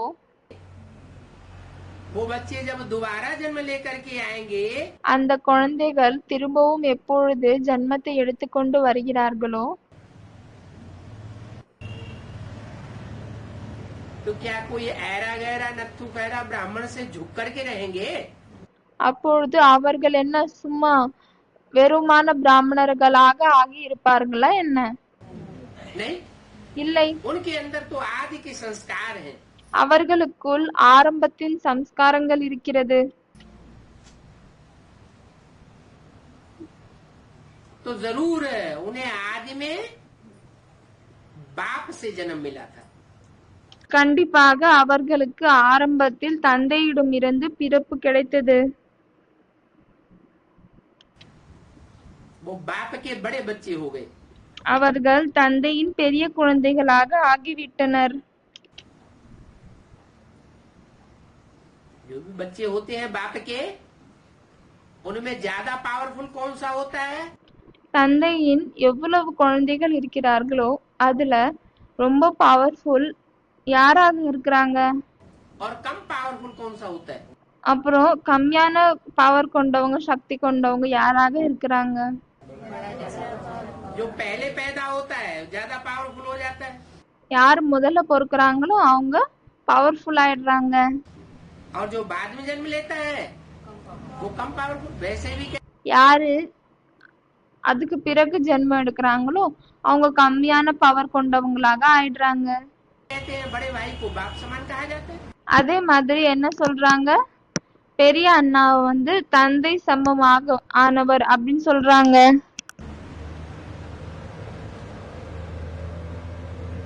तो ये सबका बाप भी है, பிறகு இவர் அனைவரின் தந்தையாவார். ये टीचर भी है। இவர் டீச்சரும் ஆவார். जो बापों का बाप होगा யாரு தந்தைக்கெல்லாம் தந்தை ஆவாரோ उसका कोई बाप नहीं होगा, அவருக்கு யாரும் தந்தையாக இருக்க மாட்டாங்க. और जो टीचरों का भी टीचर होगा उसका कोई टीचर नहीं होगा। யார் ஆசிரியருக்கெல்லாம் ஆசிரியர் ஆவாரோ அவருக்கு யாரும் ஆசிரியர் ஆக மாட்டார்கள். कैसे पता चले? இது எப்படி தெரிய வரும்? टीचर को तो कोई पढ़ा सके, टीचर को कोई बच्चा पढ़ा सकता है क्या? டீச்சருக்கு எந்த ஒரு குழந்தையாலும் படிப்பிக்க முடியுமா என்ன? टीचर को कोई नहीं। और जो सुप्रीम டீச்சருக்கு யாராலையும் படிப்பிக்க முடியாது.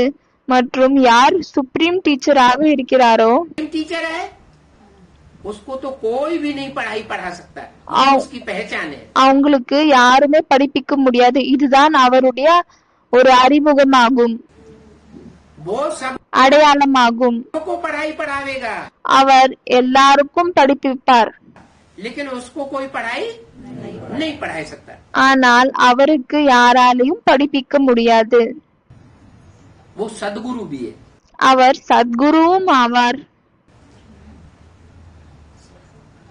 ऐसा गुरु எப்படிப்பட்ட குரு? सदगति देने वाला। சத்கத்தியை கொடுக்கக்கூடியவர். वो आत्माओं का बाप है ना, அவர் ஆத்மாக்களின் தந்தை ஆவார் இல்லையா? तो पहले काय की सदगति करेगा?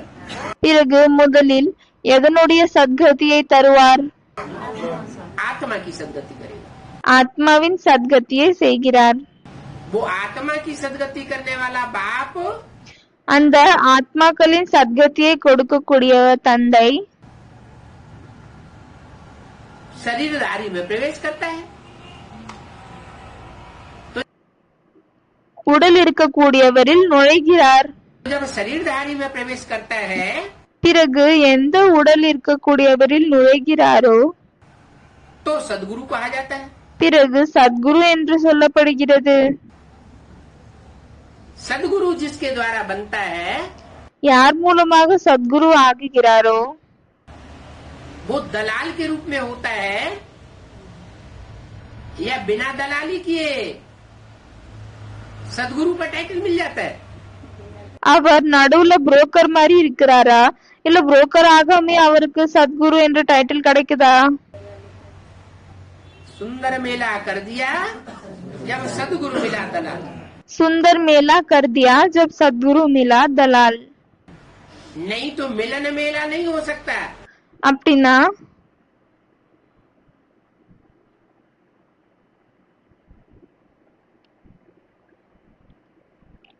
எப்பொழுது சத்குரு உண்மையான சத்குரு கிடைக்கிறாரோ அப்பொழுது நல்ல விதமான திருவிழா நடக்கிறது இதனுடைய அர்த்தமாகும். मिलन मेला कब होता है जब वो निराकार सुप्रीम सोल இல்லையானால் நம்மளால அந்த மிலன் மேலா அதாவது சந்திப்பு நடக்கக்கூடிய அந்த திருவிழா அத நம்மளால பண்ண முடியாது. அந்த சந்திக்கக்கூடிய நேரம் எப்பொழுது ஏற்படுகிறது என்றால் ज्योति बिंदु साकार में प्रवेश करता है. அந்த ஜோதி பிந்து எப்பொழுது சாகாரத்தில் நுழைகிறாரோ அப்பொழுதுதான் இது ஏற்படுகிறது. तो वो बाप भी है, टीचर भी है, सदगुरु भी है और एक ही है. பிறகு அவர் தந்தையும் ஆவார், டீச்சரும் ஆவார், சத்குருவும் ஆவார் மற்றும் அவர் ஒருவர்தான் ஆவார். क्या என்ன? अलग अलग पर्सनालिटी नहीं है, अलग अलग व्यक्तित्व नहीं है.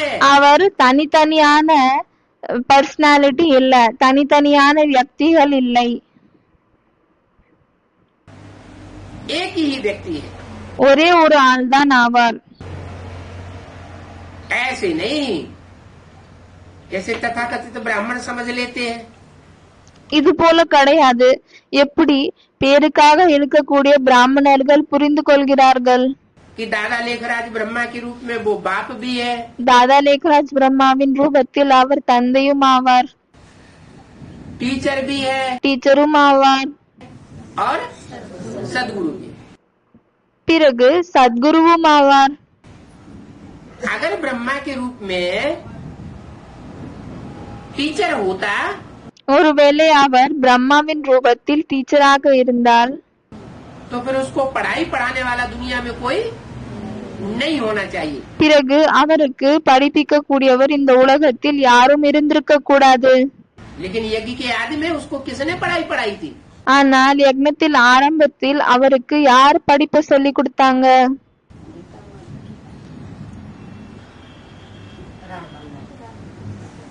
ब्रह्मा दादा लेखराज को जब साक्षात्कार हुए பிரம்மா தாதா லேகராஜுக்கு எப்போ சாட்சாத்காரங்கள் காட்சிகள் தெரிஞ்சதோ और साक्षात्कारों का उन्हें क्लैरिफिकेशन अपने लौकिक गुरु से नहीं मिला, பிறகு அந்த சாட்சாத்காரங்கள் காட்சியினுடைய விளக்கங்கள் தன்னுடைய லௌகிக குருவிடமிருந்து கிடைக்கவில்லையோ, बनारस के विद्वान आचार्यों से नहीं मिला, பனாரஸில் இருக்கக்கூடிய வித்வான் ஆச்சாரியர்களிடமிருந்து கிடைக்கவில்லையோ, तो उसको पढ़ाई किसने पढ़ाई? कहाँ गया था फिर वो?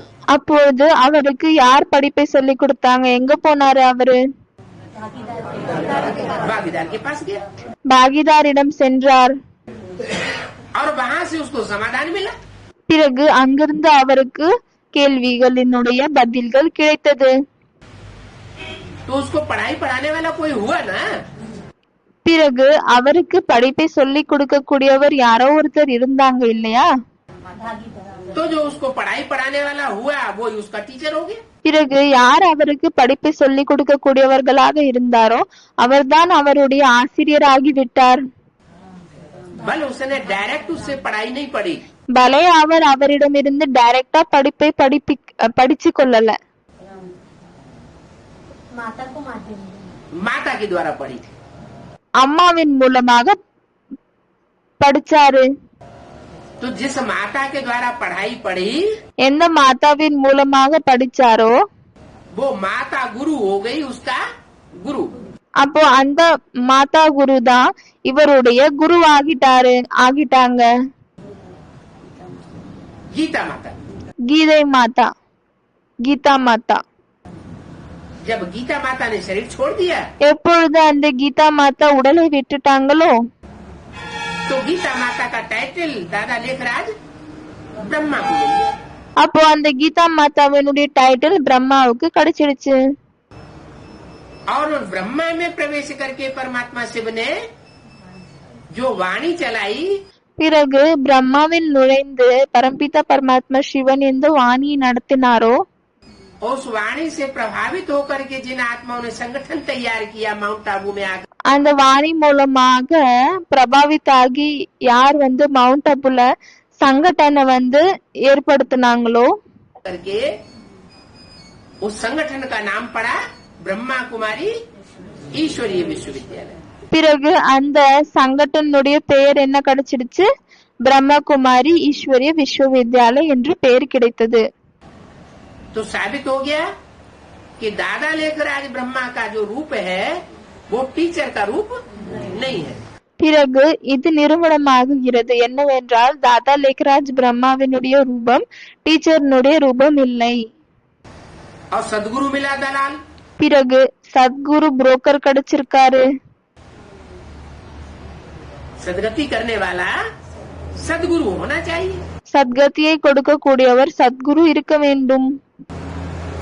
तो दादा लेखराज उन्होंने तो 68 में खुद ही शरीर छोड़ दिया। பிறகு தாதா லேக்ராஜ் அவர் சுயம் 68 உடலை விட்டு விடுகிறார், விலங்கி செல்கிறார்.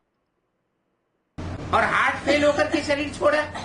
பிறகு ஹார்ட் ஃபெயில் மூலமாக அவர் சரீரத்தை விட்டார். तो ये दुर्गति हुई या सदगति हुई? பிறகு இது துர்கதி ஏற்பட்டதா இல்ல சத்கதி ஏற்பட்டதா? ये तो दुर्गति हो गई आत्मा की। இது ஆத்மாவின் துர்கதி ஏற்பட்டது. आत्मा पावरफुल नहीं बनी। ஆத்மா சக்தி வாய்ந்ததாக ஆகவில்லை. पावरफुल आत्मा योग बल से जो बनती है எந்த ஆத்மா யோக பலத்தின் மூலமாக பவர்ஃபுல் சக்திசாலியாக ஆகுகிறதோ उसका कभी हार्ट फेल नहीं हो सकता। அந்த ஆத்மாவின் எப்பொழுதும் ஹார்ட் ஃபெயில் ஆகாது. आत्मा की सबसे पहले सदगति चाहिए। ஆத்மாவின் முதலில் சத்கதி தேவை. आत्मा की सदगति न हुई, ஆத்மாவின் சத்கதியே ஏற்படவில்லை என்றால், सच्ची गति न हुई, உண்மையான கதி ஏற்படவில்லை என்றால், तो फिर शरीर की सच्ची गति कैसे हो जाएगी? பிறகு உடலின் உண்மையான கதி எப்படி ஏற்படும்? तो ब्रह्मा का रूप दादा लेखराज का स्वरूप எனவே பிரம்மாவின் ரூபம் தாதா லேக்ராஜின் ஸ்வரூபம், बाप का भी रूप नहीं, தந்தையின் ரூபமும் இல்லை, टीचर का भी रूप नहीं, ஆசிரியரின் ரூபமும் இல்லை, सदगुरु का भी रूप नहीं। சத்குருவின் ரூபமும் இல்லை. वो कौन सा रूप था? அது எந்த ரூபமாக இருந்தது? माँ का रूप था। அம்மாவின் ரூபமாக இருந்தது. माँ के रूप में उन्होंने जितना सहन करके दिखाया, அம்மாவின் ரூபத்தில் இருந்து அவர்கள் எவ்வளவு சகித்து கொண்டு காமிச்சாங்களோ उतना दुनिया में और कोई भी माता का मिसाल संसार में मिल नहीं सकता। அவ்வளவு உலகத்தில் எந்த ஒரு மாதாவின் எடுத்துக்காட்டு இது போல கிடைக்காது. तो ये सबका बाप भी है பிறகு இவர் அனைவரும் தந்தையாவார், அனைவரின் தந்தையாவார். और सबका सदगति दाता है। பிறகு அனைவரின் சத்கதியை கொடுக்கக்கூடிய வள்ளலாவார். कितना बड़ा टीचर होगा, எவ்வளவு பெரிய ஆசிரியராக இருப்பார். ये भी तुम समझा सकते हो இதுவும் நீங்கள் புரிய வைக்கலாம். कि वो ही सबका बाप टीचर सदगुरु है। என்னவென்றால் அவர்தான் அனைவரின் தந்தை, ஆசிரியர் மற்றும் சத்குரு ஆவார். तुम्हारे सिवा और कोई इन बातों को समझाए नहीं सकता। உங்களை தவிர வேற யாராலையும் இந்த விஷயத்தை புரிய வைக்க முடியாது. वो ही सृष्टि की आदि मध्य अंत का नॉलेज देते हैं। அவர்தான் இந்த உலகத்தின் ஆரம்பம், மத்தியம் மற்றும் கடைசி ஞானத்தை தருகிறார். क्या कहा? என்ன किसके तन சொன்னார்? में बोल रहा है? யாருடைய உடலில் இருந்து சொல்கிறார்? ये वाणी किसके तन में बोली गई? இந்த வாணி யாருடைய உடம்பில் இருந்து சொல்லப்பட்டது? ब्रह्मा के तन में। பிரம்மாவின் உடல் மூலமாக. ब्रह्मा के तन में बैठ करके ऐसे क्यों बोला? பிரம்மாவின் உடலில் அமர்ந்து ஏன் இப்படி சொன்னாரு? वो ही सृष्टि के आदि मध्य अंत का नॉलेज देते हैं। அவர்தான் இந்த உலகத்தினுடைய ஆதி மத்தியம் மற்றும் கடைசி ஞானத்தை தருகிறார் என்று ஏன் சொன்னார்? वो ही करके दूर क्यों कर दिया? அவர்தான் என்று சொல்லி ஏன் தூரமாகி விட்டார்? जो आने वाला भविष्य में जो पार्ट है बाप टीचर सदगुरु, வரக்கூடிய எதிர்காலத்தில் எந்த பாப் டீச்சர் சத்குருவின் பார்ட் இருக்கிறதோ के रूप में बजने वाला उसकी तरफ எந்த ரூபத்தில் இந்த பார்ட் நடக்கவிருக்கிறதோ அந்த பக்கத்தில் इशारा किया। சைகையை காமித்திருக்கிறார். दुनिया में ये नॉलेज कोई में नहीं है। உலகத்தில் இந்த ஞானம் யாரிடமும் இல்லை.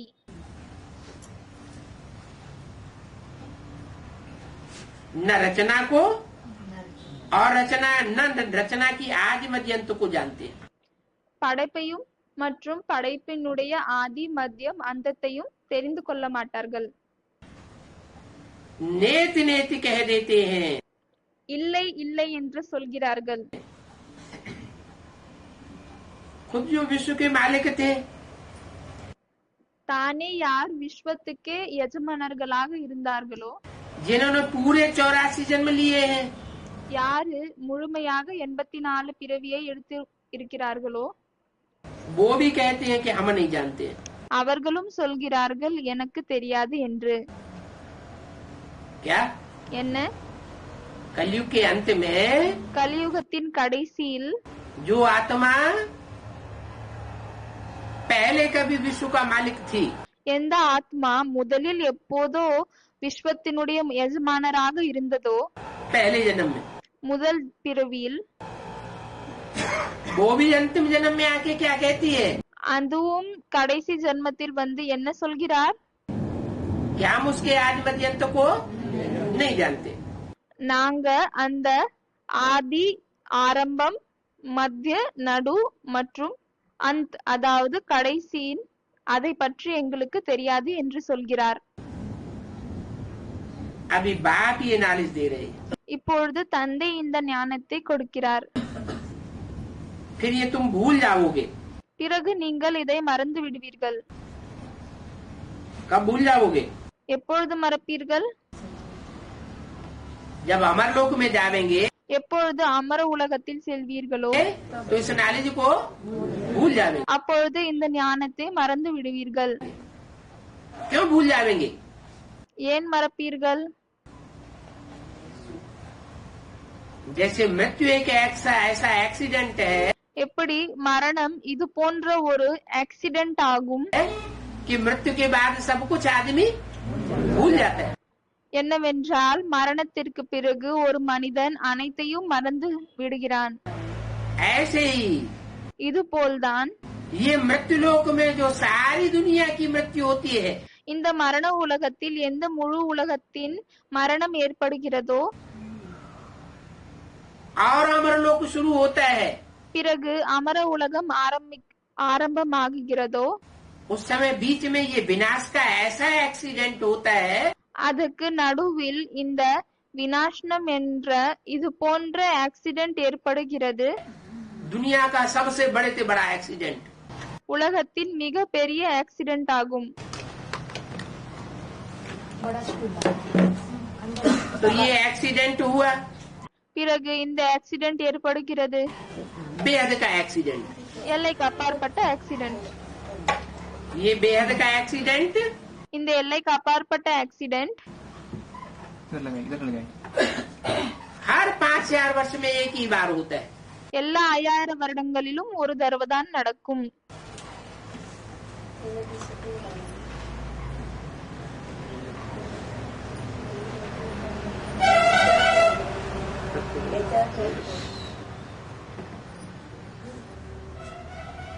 इस ड्रामा के राज को तुम्हारी सिवाय और कोई नहीं जान सकता।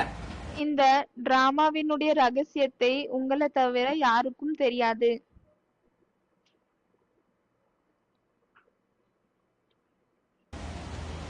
तुम बच्चों को तो बाप नॉलेज दे रहे हैं, குழந்தைகளான உங்களுக்கு தந்தை தான் இந்த ஞானத்தை தருகிறார்.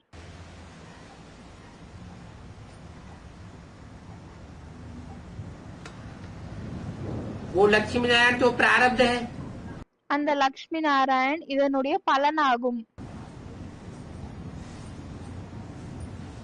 इस ड्रामा के राज को तुम्हारे सिवाय कोई जान ही नहीं सकता। இந்த டிராமாவினுடைய ரகசியத்தை உங்களை தவிர வேறு யாராலையும் தெரிந்து கொள்ள முடியாது. तुम बच्चों को बाप नॉलेज दे रहे हैं। குழந்தைகளான உங்களுக்கு தந்தை தான் நாலேஜை தருகிறார், ஞானத்தை தருகிறார். तो हम जितना बाप को याद करेंगे हमारे पाप कर्म भस्म होते जाएंगे। நீங்க புரிஞ்சுக்கிறீங்க, எவ்வளவுக்கு எவ்வளவு நம்ம இந்த ஞானத்தை எடுத்துக்கிறோமோ, தந்தை நினைவு பண்றோமோ, அவ்வளவுக்கு அவ்வளோ பாவங்கள் எரிந்து கொண்டே செல்கிறது. और सतो प्रधान दुनिया के हम मालिक बनेंगे। பிறகு சத்தோ பிரதான் உலகத்தின் நாம் எஜமானர்களாக ஆவோம். अभी तो तमो प्रधान दुनिया के मालिक हैं। இப்பொழுது தமோ பிரதானமான உலகத்தின் எஜமானர்கள் ஆவோம். तमो प्रधान में करोड़ों मनुष्य होते हैं और தமோ பிரதானத்தில் கோடிக்கணக்கான மனிதர்கள் இருக்கிறார்கள். सतो प्रधान दुनिया में बहुत थोड़े मनुष्य होंगे। பிறகு சத்தோ பிரதானமான உலகத்தில் ரொம்ப குறைவான மனிதர்கள் இருப்பார்கள். सीढ़ी में देखो क्लियर लगा हुआ है। சீடியில் பாருங்கள், கிளியராக இருக்கிறது. कि सतयुग में इतनी आबादी சத்தியுகத்தில் இவ்வளவு மக்கள் தொகை और कलयुग में 500 करोड़ की आबादी। மற்றும் கலியுகத்தில் 500 கோடி மக்கள் தொகை.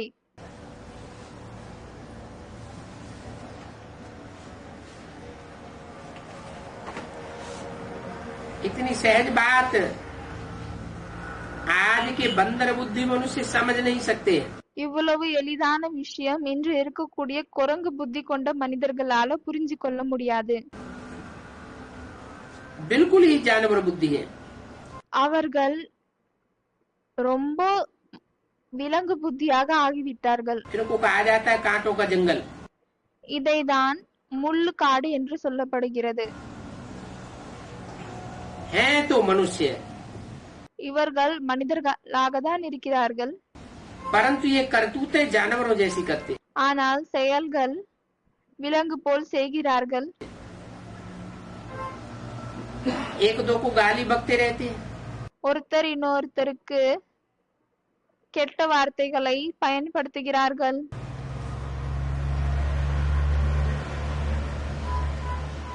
कहते हैं ना ये तो मकना हाथी है। சொல்கிறார்கள் இல்லையா, இது பைத்தியம் பிடிச்ச யானையாகிறது. डैम फूल है। டேம் ஃபுல் மூடர்கள் என்று சொல்கிறார்கள். तो ये गालियां हुई ना। அப்பொழுது இது எல்லாம் கெட்ட வார்த்தைகள் ஆகினது இல்லையா, அவதூற வார்த்தைகள் ஆகியது இல்லையா. शैतान भी कह देते हैं तुम जानते हो। சைத்தான் என்று கூட சொல்கிறார்கள், நீங்கள் தெரிந்து கொள்கிறீர்கள். बरोबर इन शैतानों का राज्य है। இது ஒரேடியாக இந்த சைத்தானுடைய ராஜ்யமாக இருக்கிறது. जो आपस में एक दूसरे को गालियां देते रहते हैं। யாரு ஒருத்தர் இன்னொருத்தருக்கு இந்த கெட்ட வார்த்தைகளை யூஸ் பண்றாங்க. सत्य में ऐसे अक्षर कब नहीं कहते हैं। சத்தியுகத்தில் இது போன்ற வார்த்தை எப்பொழுதும் சொல்லவில்லை. ये बातें अभी तुम बाप के द्वारा सुन करके और धारण करते हो। இப்பொழுது இந்த வார்த்தைகள் நீங்கள் தந்தை மூலமாக கேட்டுக்கொண்டு அதை தாரணை செய்கிறீர்கள். दूसरा तो कोई इन बातों को सुनता ही नहीं है। மற்றவர்கள் இந்த விஷயத்தை கேட்டுக்கொள்வதில்லை. ये कांटों का जंगल है, उनको कहेंगे फूलों का बगीचा। இது முள்ளு காடு ஆகும், அதை பூக்களின் மலர்களின் கார்டன் என்று சொல்லப்படும். मुसलमान भी कहते हैं गार्डन ऑफ अल्लाह। முஸ்லிம்ஸ் கூட சொல்றாங்க கார்டன் ஆஃப் அல்லாஹ் என்று.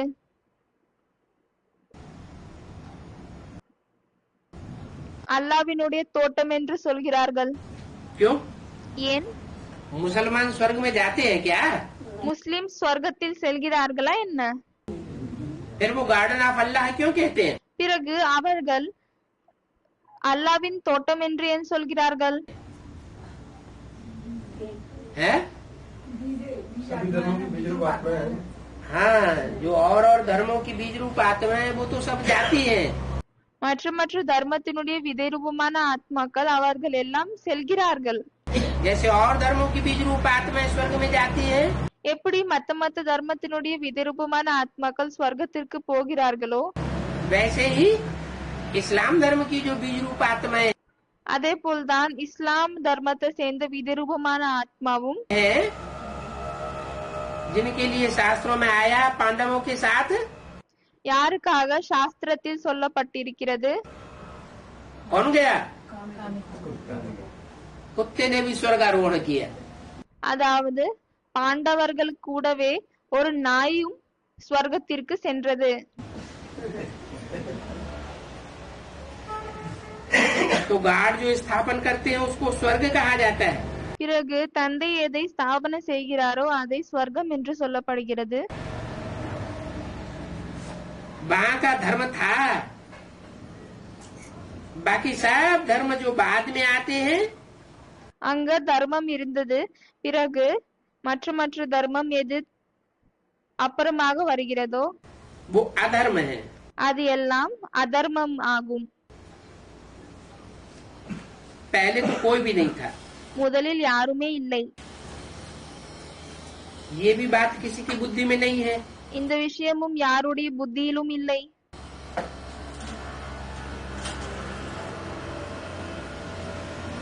ढेर की ढेर आत्माएं हैं, सब आत्माएं भाई भाई ठहरे। நிறைய ஆத்மாக்கள் இருக்கிறார்கள். அனைத்து ஆத்மாக்களும் சகோதரர்கள் சகோதரர்கள் ஆவார்கள்.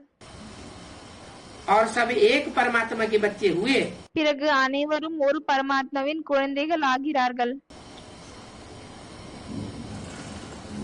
तो वो सब आत्माएं हो गए निराकार। பிறகு அந்த அனைத்து ஆத்மாக்களும் நிராகார் ஆகிறார்கள், உருவம் இல்லாதவர்கள் ஆகிறார்கள். और वो हुआ आत्माओं का बाप। பிறகு அவர் ஆத்மாக்களின் தந்தை ஆகிறார்.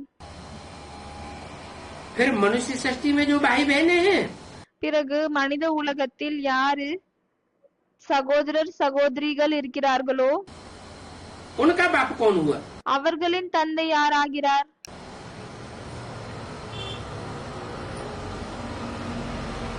कौन हुआ? யார் ஆகிறார்?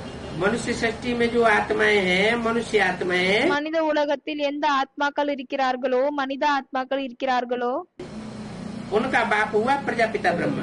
அவரின் தந்தை யார் ஆகிறார்? பிரஜாபிதா பிரம்மா. अच्छा, प्रजापिता ब्रह्मा है तो फिर मम्मा कौन है? அச்சா, பிரஜாபிதா பிரம்மா இருக்கிறார் என்றால் பிறகு மம்மா யார் ஆகிறாங்க? हैं? प्रजापिता ब्रह्मा है तो वो प्रजा के साथ है। பிரஜாபிதா பிரம்மா இருக்கிறார் என்றால் அவர் பிரஜைகள் கூட இருக்கிறார். तो फिर उसके साथ अम्मा कौन हुई? பிறகு அவரோடு அம்மா யார் ஆகிறாங்க? वो जगता है। प्रजापिता माना 500 करोड़ की प्रजा का बाप। அவர் ஜகத் பிதா ஆவார். பிரஜாபிதா என்றால் அந்த அம்மா ஜெகதம்பா ஆவாங்க. பிரஜாபிதா என்றால் 5000 கோடி மக்களின் तो वो ही सारी जगत की माता अम्बा। அப்பொழுது ஜெகத் பிதா 500 கோடி மக்களின் தந்தை ஆவார். எனவே அவள் ஜகத் மாதா என்றால் ஜகத்துக்கே அம்மா ஆவாள். ये बहुत गुही बातें हैं समझने की। இது மிகவும் ஆழமான விஷயங்கள், புரிந்து கொள்ள வேண்டிய விஷயங்களாகும். गुही बातें क्यों बताई? இது ஆழமான விஷயங்கள் என்று ஏன் சொல்லப்படுகிறது? तथाकथित ब्राह्मण किसे समझते हैं? பெயருக்காக சொல்லக்கூடிய பிராமணர்கள் யாரை புரிந்து கொள்கிறார்கள்? जगत का पिता और जगत की माता।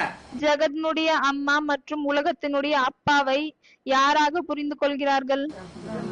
दादा लेखराज को जगत की माता समझ लेते हैं தாதா லேக்ராஜை உலகத்தின் அம்மா என்று புரிந்து கொள்கிறார்கள். और ओम राधे सरस्वती को மற்றும் ஓம் ராதே சரஸ்வதியை உலகத்தின் அம்மா என்று புரிந்து கொள்கிறார்கள். जगत की माता समझ लेते हैं। लेकिन वो तो प्रजापिता की बच्ची थी। ஆனால் அவள் பிரஜாபிதாவினுடைய குழந்தை ஆவாள். ब्रह्मा की भी बच्ची थी। பிரம்மாவினுடைய குழந்தை ஆவாள். वास्तव में वो ही आदि की माता, உண்மையில் அந்த ஆதியில இருக்கக்கூடிய அம்மா जो यज्ञ की आदि में छोड़ करके चली गई थी, யார் யக்னத்தினுடைய ஆதியில் விட்டு விட்டு போயிட்டாங்களோ, और वो ही आदि का पिता, மற்றும் அந்த ஆதியினுடைய தந்தை, जिसने ब्रह्मा के साक्षात्कारों का क्लैरिफिकेशन दिया था, யாரு பிரம்மாவினுடைய சாட்சாத்காரங்களுடைய கிளாரிபிகேஷன் கொடுத்தாங்களோ, वो शरीर छोड़ने के बाद दोबारा जन्म लेकर के दोबारा यज्ञ में आते हैं। அவர் திரும்பவும் உடலை விட்டு திரும்பவும் இந்த யக்னத்துக்கு வருகிறார். मम्मा बाबा के शरीर छोड़ने के बाद மம்மா பாபாவினுடைய சரீரத்தை விட்ட பின் அவர்கள் திரும்பவும் இந்த யக்னத்துக்கு வருகிறார்கள்.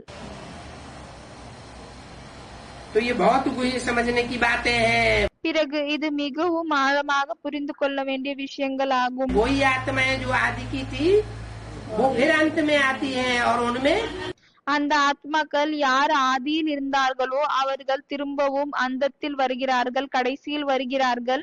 ब्रह्मा सरस्वती की आत्माएं प्रवेश करती हैं। பிறகு அவர்களில் பிரம்மா சரஸ்வதியினுடைய ஆத்மாக்கள் பிரவேசம் செய்கிறார்கள். जगदम्बा का नाम तो है ना, ஜெகதம்பாவின் பெயர் இருக்கிறது இல்லையா? उनको सरस्वती भी कहते हैं। அவங்களுக்கு சரஸ்வதி என்றும் சொல்லப்படுகிறது. बहुत नाम रखती है, நிறைய பெயர்களை வைத்து விட்டனர். परंतु ये सरस्वती भी तो बेटी है ना। ஆனால் இந்த சரஸ்வதியும் பேட்டி பெண் குழந்தை ஆவாள் இல்லையா?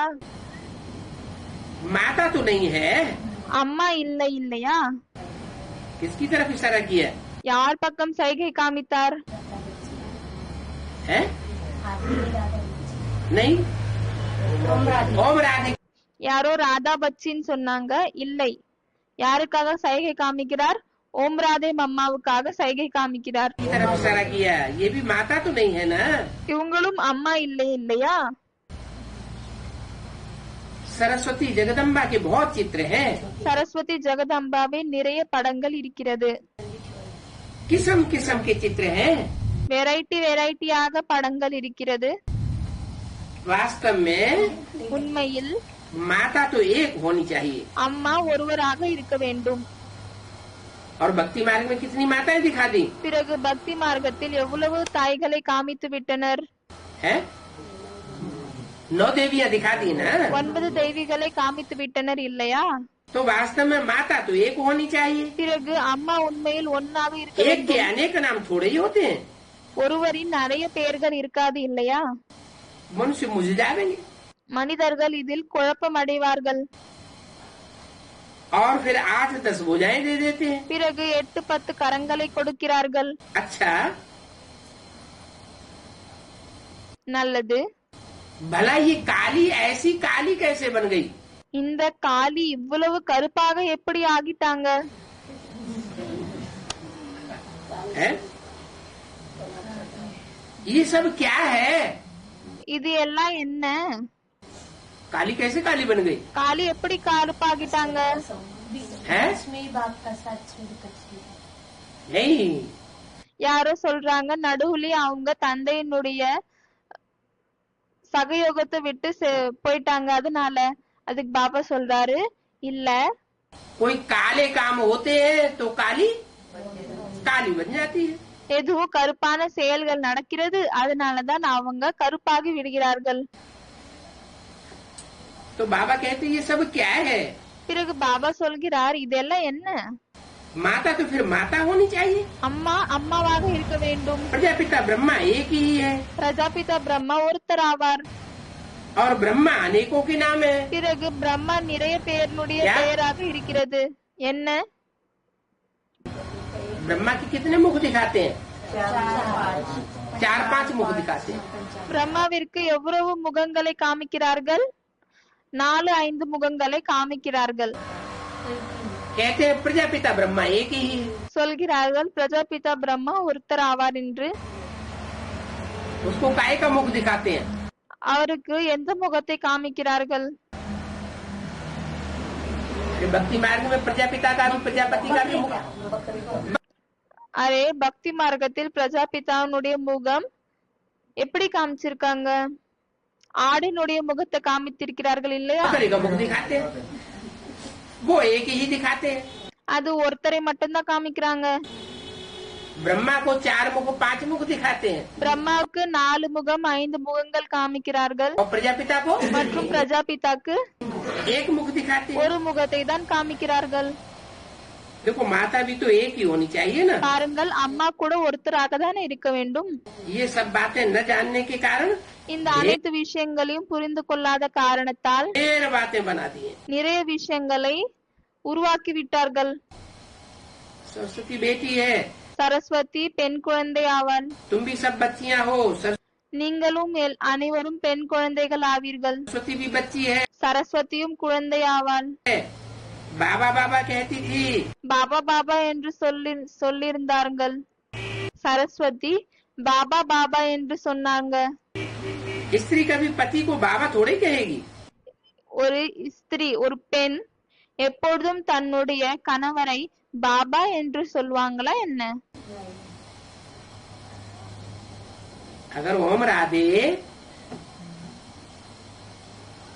पत्नी होती तो ब्रह्मा बाबा को बाबा थोड़ी कहती। ஒருவேளை ஓம் ராதே மனைவியாக இருந்தால் பிரம்மா பாபாவை பாபா என்று சொல்லிருக்க கூடாது. तो ये सब कितनी गुही बातें हैं। அப்பொழுது இது எல்லாம் எவ்வளவு ஆழமான விஷயம் ஆகுகிறது. इनको समझने की भी बहुत बड़ी युक्ति चाहिए। இதை புரிந்து கொள்ள கூட மிகவும் யுக்திகள் தேவைப்படுகிறது. नए किसी को ये बातें सुनाते हैं तो बेचारे मुझ पड़ते हैं। புதுசா இருக்கக்கூடியவங்களுக்கு யாருன்னா இந்த விஷயத்தை சொன்னால் அவர்கள் குழப்பம் அடைகிறார்கள். पहले पहले तो बाप का परिचय दो, முதலில் தந்தையினுடைய அறிமுகத்தை கொடுங்கள். फिर दूसरी बातें सुनाओ। क्या பிறகு மற்ற விஷயங்களை சொல்லுங்கள். प्रश्न तो ढेर पूछेंगे, बोलो। पहले पहले अलफ को तो கேள்விகளை நிறைய கேட்பார்கள், ஆனால் முதலில் சொல்லுங்கள். समझो। அதாவது அலஃபை முதலில் புரிந்து கொள்ளுங்கள் என்று சொல்லுங்கள். क्या न नुक्ता को समझने की बात, न बे को समझने की बात। நுக்தா என்றால் புள்ளியை புரிந்து கொள்ள வேண்டிய விஷயமும் இல்லை. பே அதாவது நின்று கொண்டிருக்கக்கூடிய கோம்பினுடைய விஷயமும் இல்லை.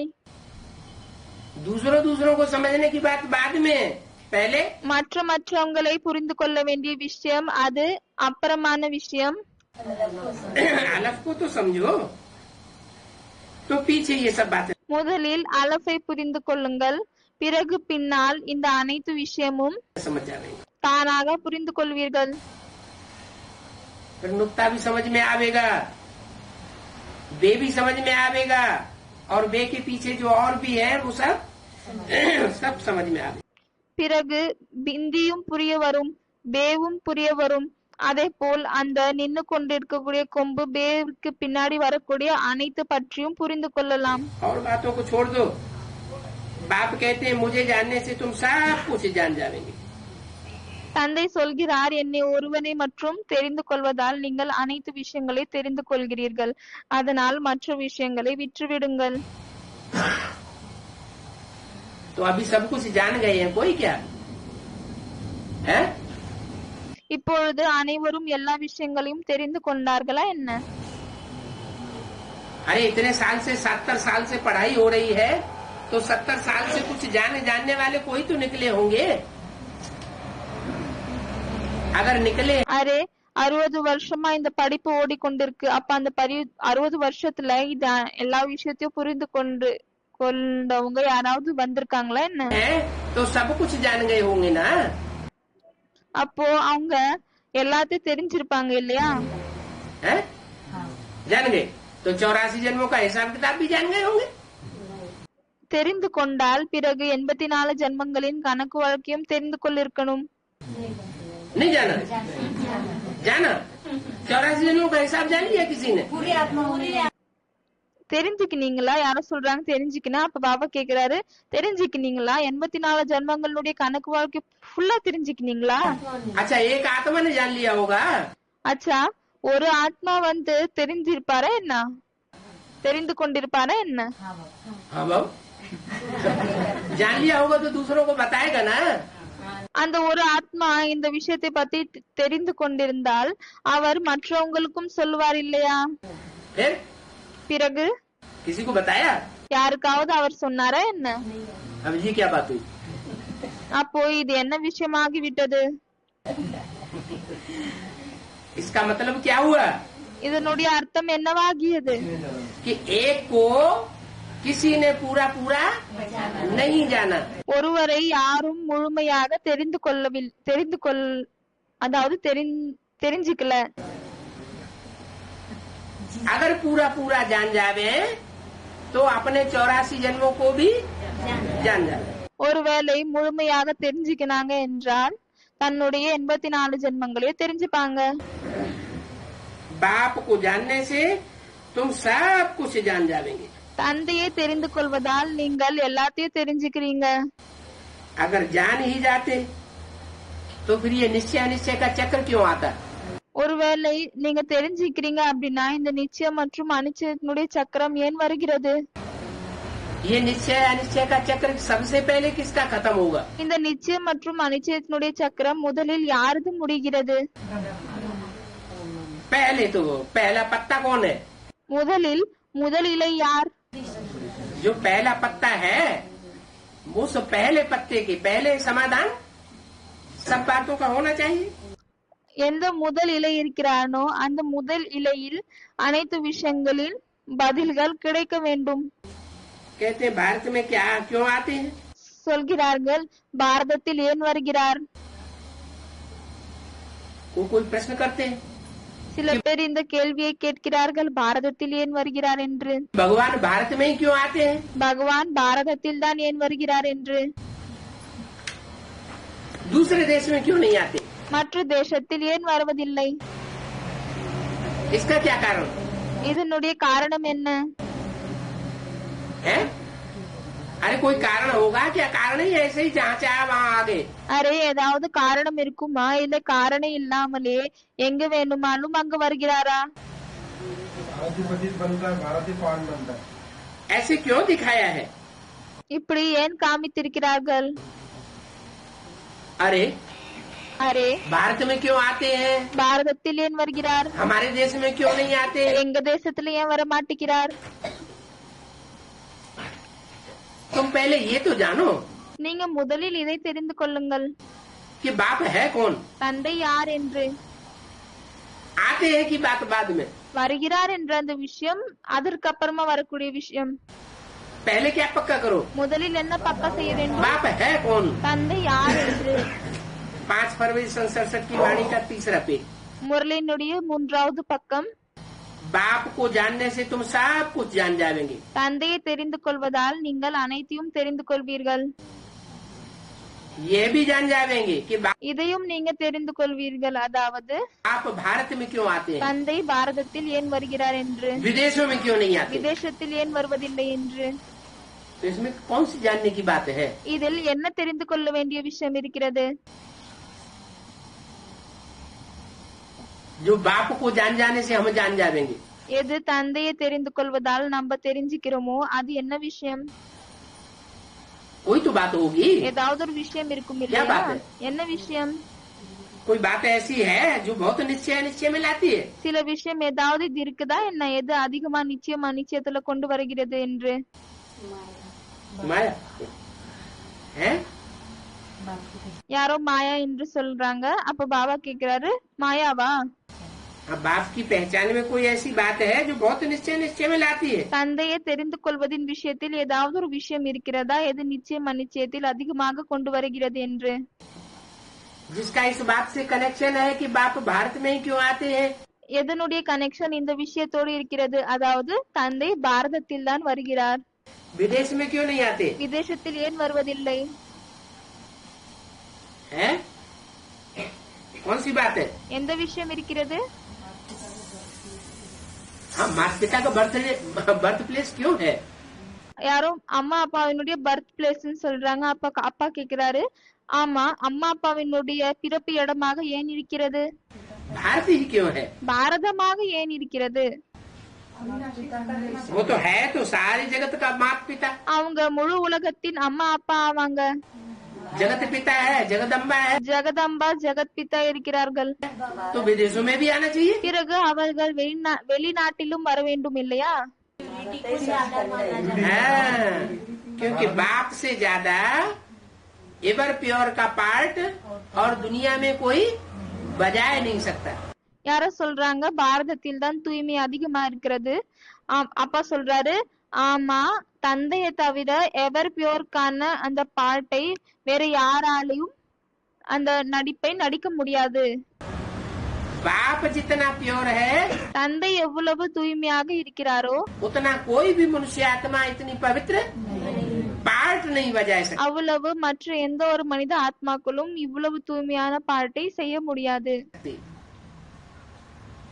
बाप के पार्ट की यादगार मंदिर में தந்தையினுடைய பாட்டினுடைய நினைவார்த்தமாக கோவில்களில் दिखाई गई है। காமித்திருக்கிறார்கள். इसी बात में सबसे ज्यादा निश्चय आता है। இந்த விஷயத்தில் தான் அதிகமாக நிச்சயம் மற்றும் அனிச்சயம் வருகிறது. किस बात में? எந்த விஷயத்தில்? कि बाप அதாவது தந்தை जो बाप के रूप में आया हुआ है யாரு தந்தையின் ரூபத்தில் வந்திருக்கிறாரோ वो विषपाई क्यों दिखाया गया? அவர் விஷத்தை குடிக்கும் போல் ஏன் காமித்து இருக்கிறார்கள் அவர்களை? அதாவது தந்தை எந்த ரூபத்தில் வருகிறாரோ அவரை விஷத்தை குடிக்கும் போல் ஏன் காமித்திருக்கிறார்கள்? उसको विष पीने वाला क्यों दिखाया गया? அவரை விஷத்தை குடிக்கும் போல் ஏன் காமித்திருக்கிறார்கள்? है बाप तो कहते हैं अमृत छोड़ विष काहे को खाए। தந்தை சொல்கிறார், அமிர்தத்தை விட்டுட்டு நீங்கள் ஏன் விஷத்தை சாப்பிடுறீர்கள்? सब पूरी गंदगी जब खाए तभी सबको पवित्र बना। யார சொல்றாங்க, எப்பொழுது முழு அந்த அழுக்கைய சாப்பிடுறோமோ அப்பதான் தூய்மையாக்க முடியும் அப்படின்னு சொல்றாங்க. गंदगी खाने वाला कौन है? அழுக்கை சாப்பிடக்கூடியவர் யார் அப்படின்னு பாபா கேக்குறாரு. गंदगी को सूखने वाला कौन है? அழுக்கை முழுமையாக காய வைக்கக்கூடியவர் யாரு? वो है जो कभी भी गंदगी में जन्म नहीं लेता। அது அவராக தான் இருக்க முடியும், யார் எப்பொழுதும் அந்த அழுக்கில் பிறப்பு எடுப்பதில்லை. कौन नहीं लेता? யார் எடுப்பதில்லை? शिव सुप्रीम सोल कभी गंदगी में जन्म नहीं लेता। वो परकाया प्रवेश तो कर... சிவ சுப்ரீம் சோல் எப்பொழுதும் அந்த அழுக்கில் ஜென்மம் எடுப்பதில்லை. அவர் பர்காய பிரவேஷ் அதாவது இன்னொரு உடலில் பிரவேசம் செய்கிறார். लेकिन गर्भ से जन्म नहीं लेता। ஆனால் கர்ப்பத்திலிருந்து பிறப்பு எடுப்பதில்லை.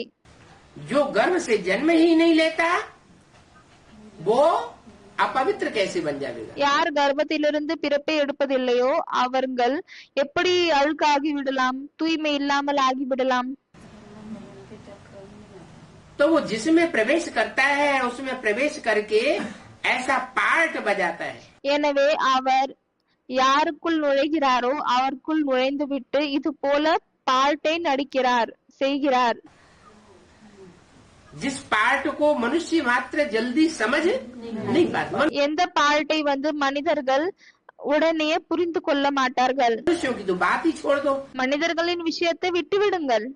तुम बच्चे भी शंकर के पार्ट को समझने में गलतियां कर देते हो।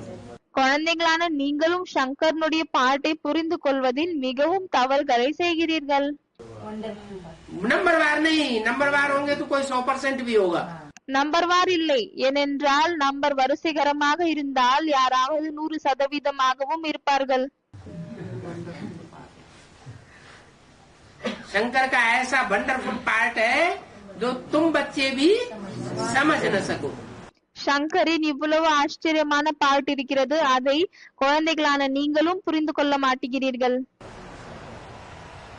जो सबसे बाप के बड़ेले யாரு தந்தையின் மிகவும் அன்பான समझदार बच्चे हैं, புரிந்து கொள்ளக்கூடிய குழந்தைகள் இருக்கிறார்களோ वो ही नहीं समझ पाते, அவர்களே புரிந்து கொள்ள மாட்டேங்கிறார்கள் என்றால் तो बाकी जो 500 करोड़ मनुष्य आत्मा है उनके समझने की तो बात ही नहीं। பிறகு 500 கோடி ஆத்மாக்கள் யார் இருக்கிறார்களோ அவர்களின் புரிந்து கொள்ள வேண்டிய விஷயமே இல்லை.